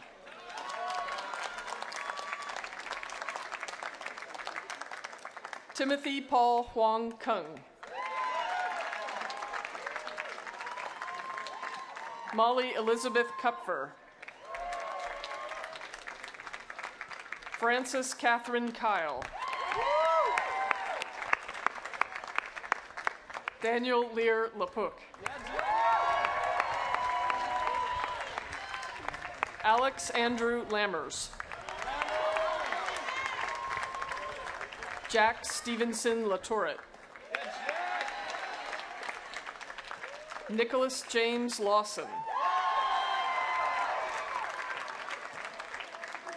Deirdre Hee Suk Lee.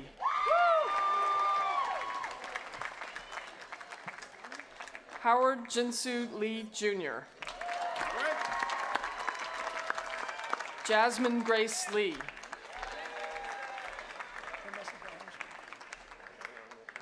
Jim Lang.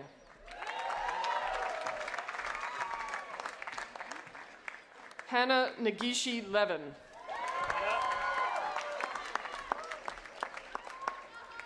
Harold Reynolds Levin.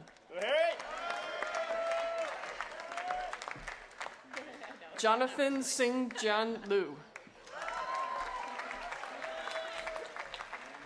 Linge Lee.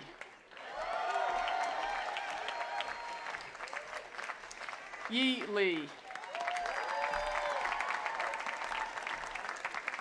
Jessica Sen Lin. Alexandra Elizabeth Lincoln. Scott Lindbergh. Patrick Yuhao Liu. Stephanie May Liu. Patrick Loftus. Joseph Daniel Long.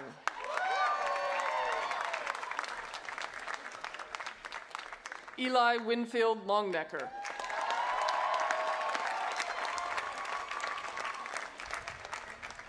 Kathy Liu, summa cum laude.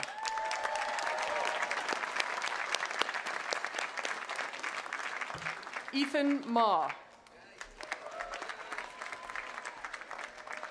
Jason Christopher Machado. Ian Bennett Meyer. Danielle Alexis Maldonado.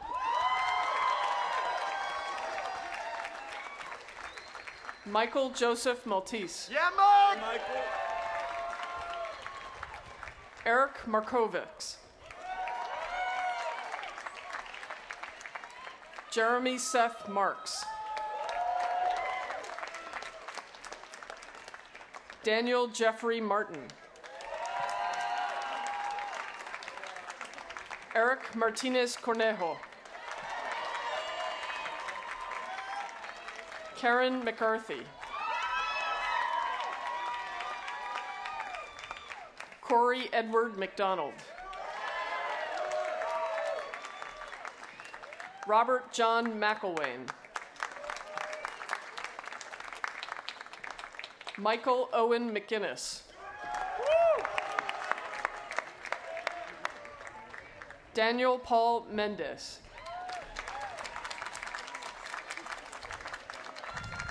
Jace Antonio Mendoza Macias.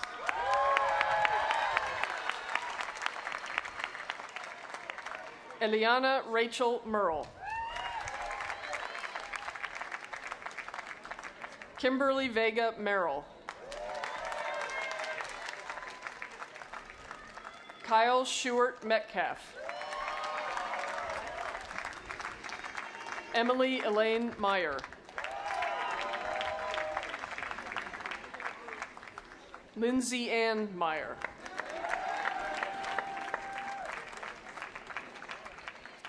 Daniela Alexandra Mesa.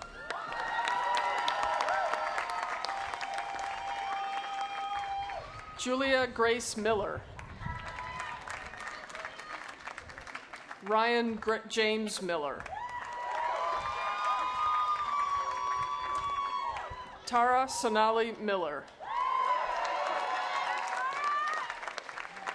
Will Charles Mitchell. Vijay Mohan. Garrick Monahan.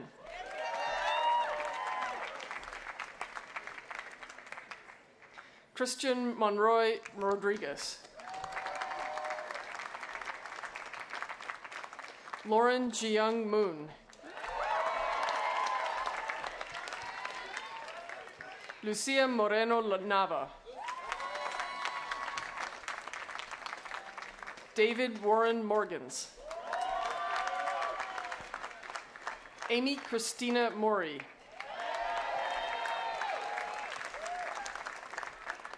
Jacob Daniel Morris Noer. Thomas Mosher.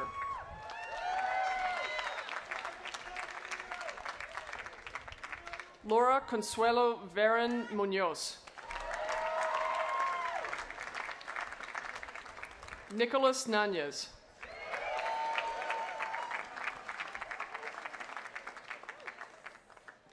Mauricio Levy Navarro.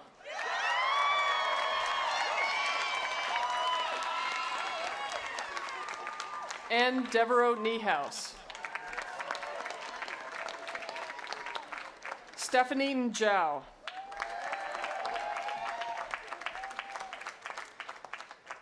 Jakub Michał Nowicki.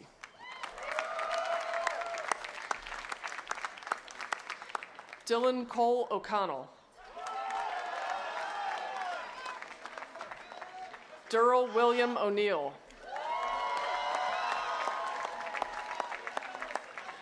Joseph Antonio Ocon. Tyler Oy. Michael Thomas Opel. Kai Oranz.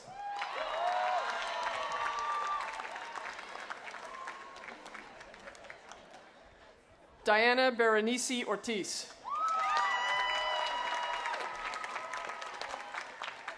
Jessica Christine Osorio. Cassandra Yuponko Owen.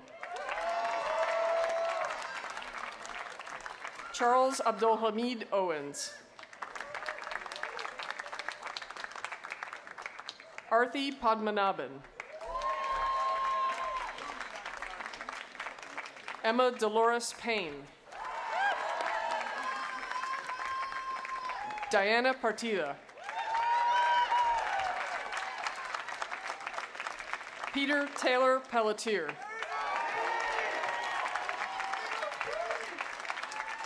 Jessica Pena. Lauren Marie Penfield.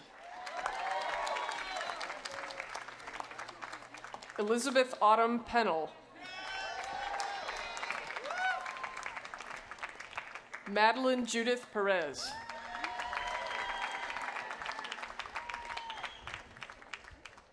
Laura Marie Perrone, summa cum laude, and winner of the Rena Gurley Archibald High Scholarship Prize.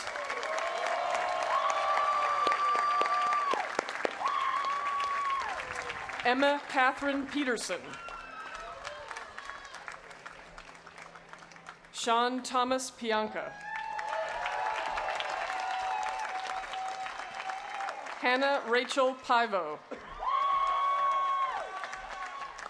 Caitlin Fiona Plefka.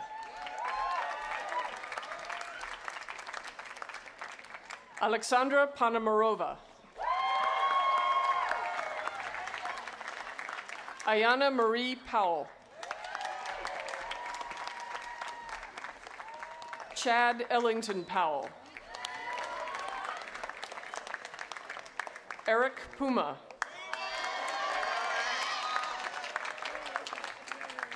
Wesley Quevedo.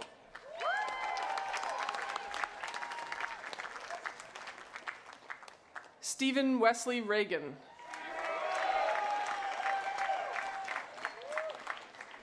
Rebecca Paubor Rabel. Stephanie Michelle Ramirez. Ryan John Randall.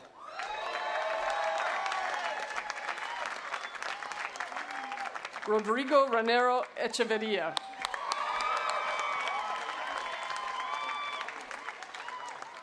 Nikel Angela Rashik. Michelle A. Reed. Johanna Ricalde. Nicole Sylvia Redford. Christopher Reeves. Natalie Marie Reed. William Matthew Riley, summa cum laude.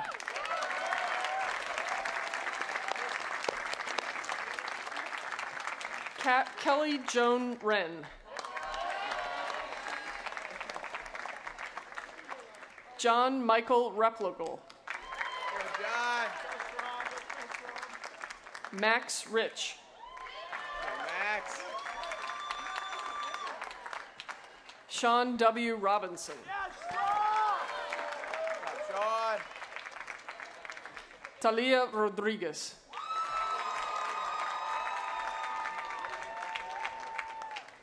Melissa Belen Rojas. Kyle William Roskamp. Amy Sophia Ruskin.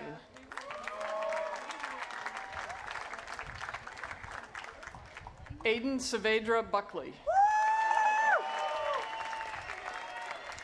Rena Sadoun.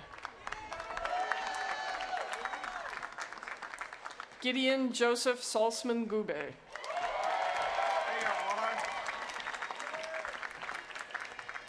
Adriana Michelle Sanchez.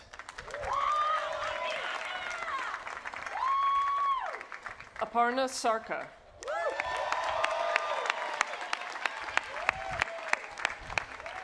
Neha Gajendra Savant.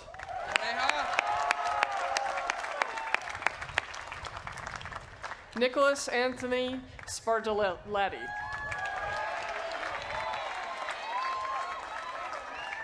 Jennifer Elise Schmidt, summa cum laude.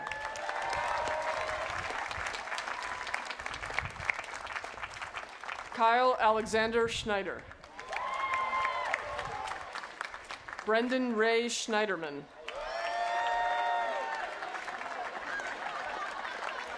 Jessica Schroeder.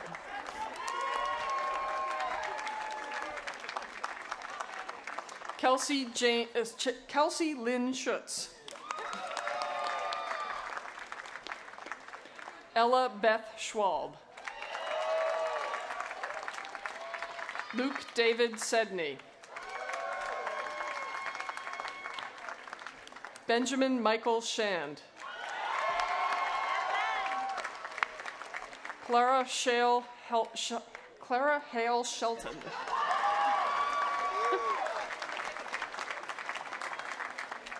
Roger Shue.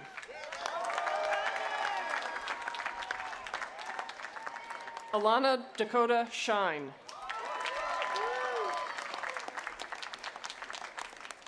Bianca Amy Shue. Amy Lauren Shoemaker. Zachary Edmund Siegel. Dorothy Leah Silverman.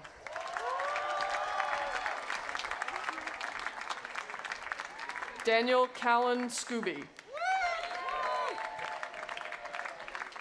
Beth Lee Smilkstein. Emma Marie Valenzuela Smith.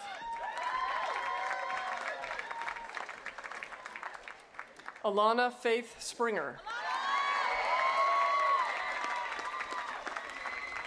Jonathan Edward Starzik.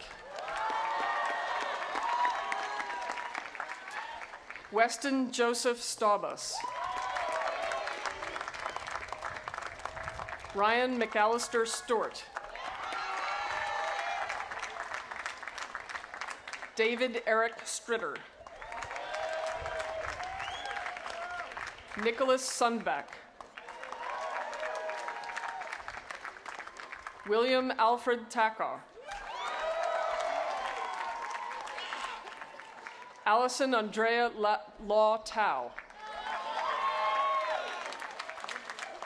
Claire Stort Teitelbaum. Makeda Tekle Smith. Alec Michael Tarana.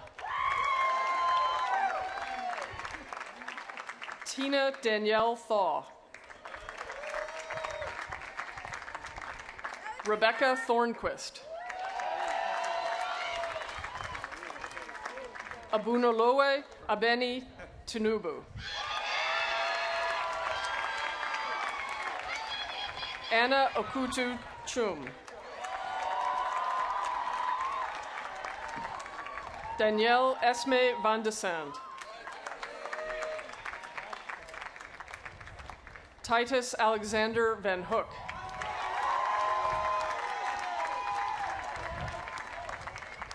Saul Vasquez. Lauren Vasquez.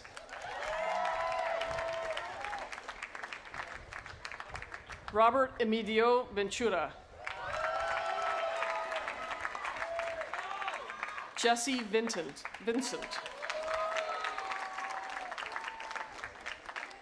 Susanna Vuova. Allison Noel Wallingford. Sophie Shen Wong. Chloe Webster. Michael David Weil. Ariel Hannah Ween. Noah Davis Weingarten. Marisa Weisberger. John Samuel Weiss. Olivia Juliana Weisblum.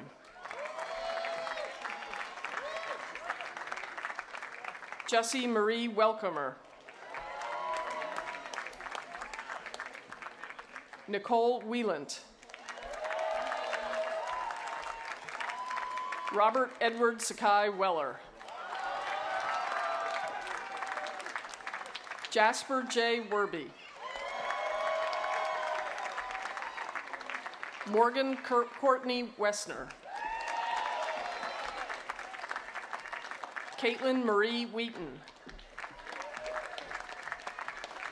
Grace Ann Wilibinski. Zachary Jordan Williams.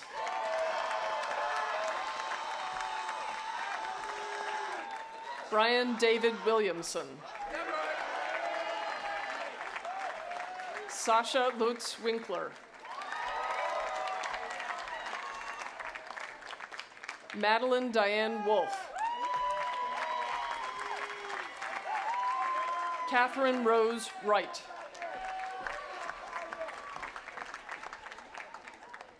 Constance Wu, summa cum laude, and winner of the Rena Gurley Archibald High Scholarship Prize.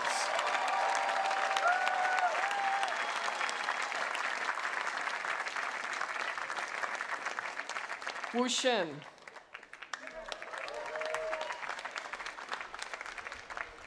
Brian Jacob Weiselmerski.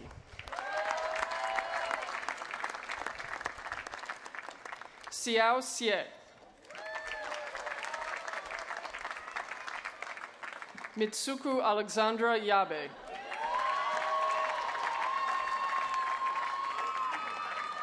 Elizabeth Ann Yaffe.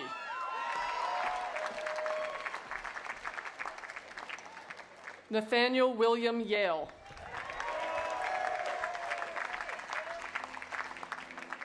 Emily Grace Yang. Richard Michael Yano. Andrew Wayne Yost. Catherine Patricia Izurdiaga. Jeffrey Colin Zallison. Summa cum laude.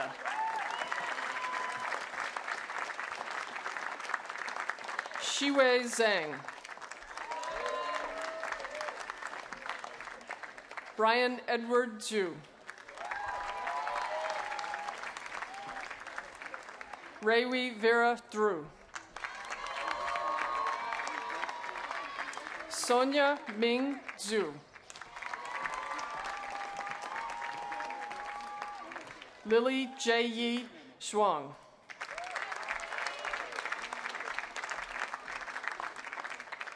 Kilobihile Clara Zrobo.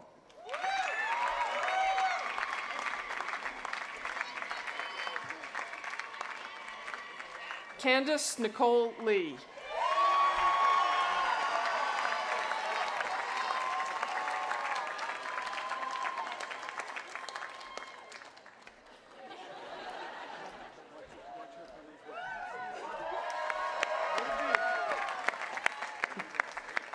Emma Wolfarth Marshall.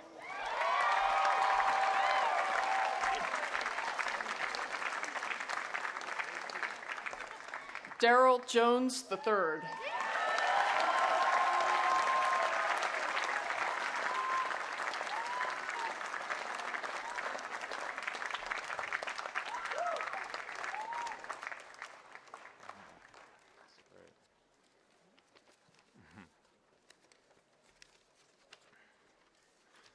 The class of 2014.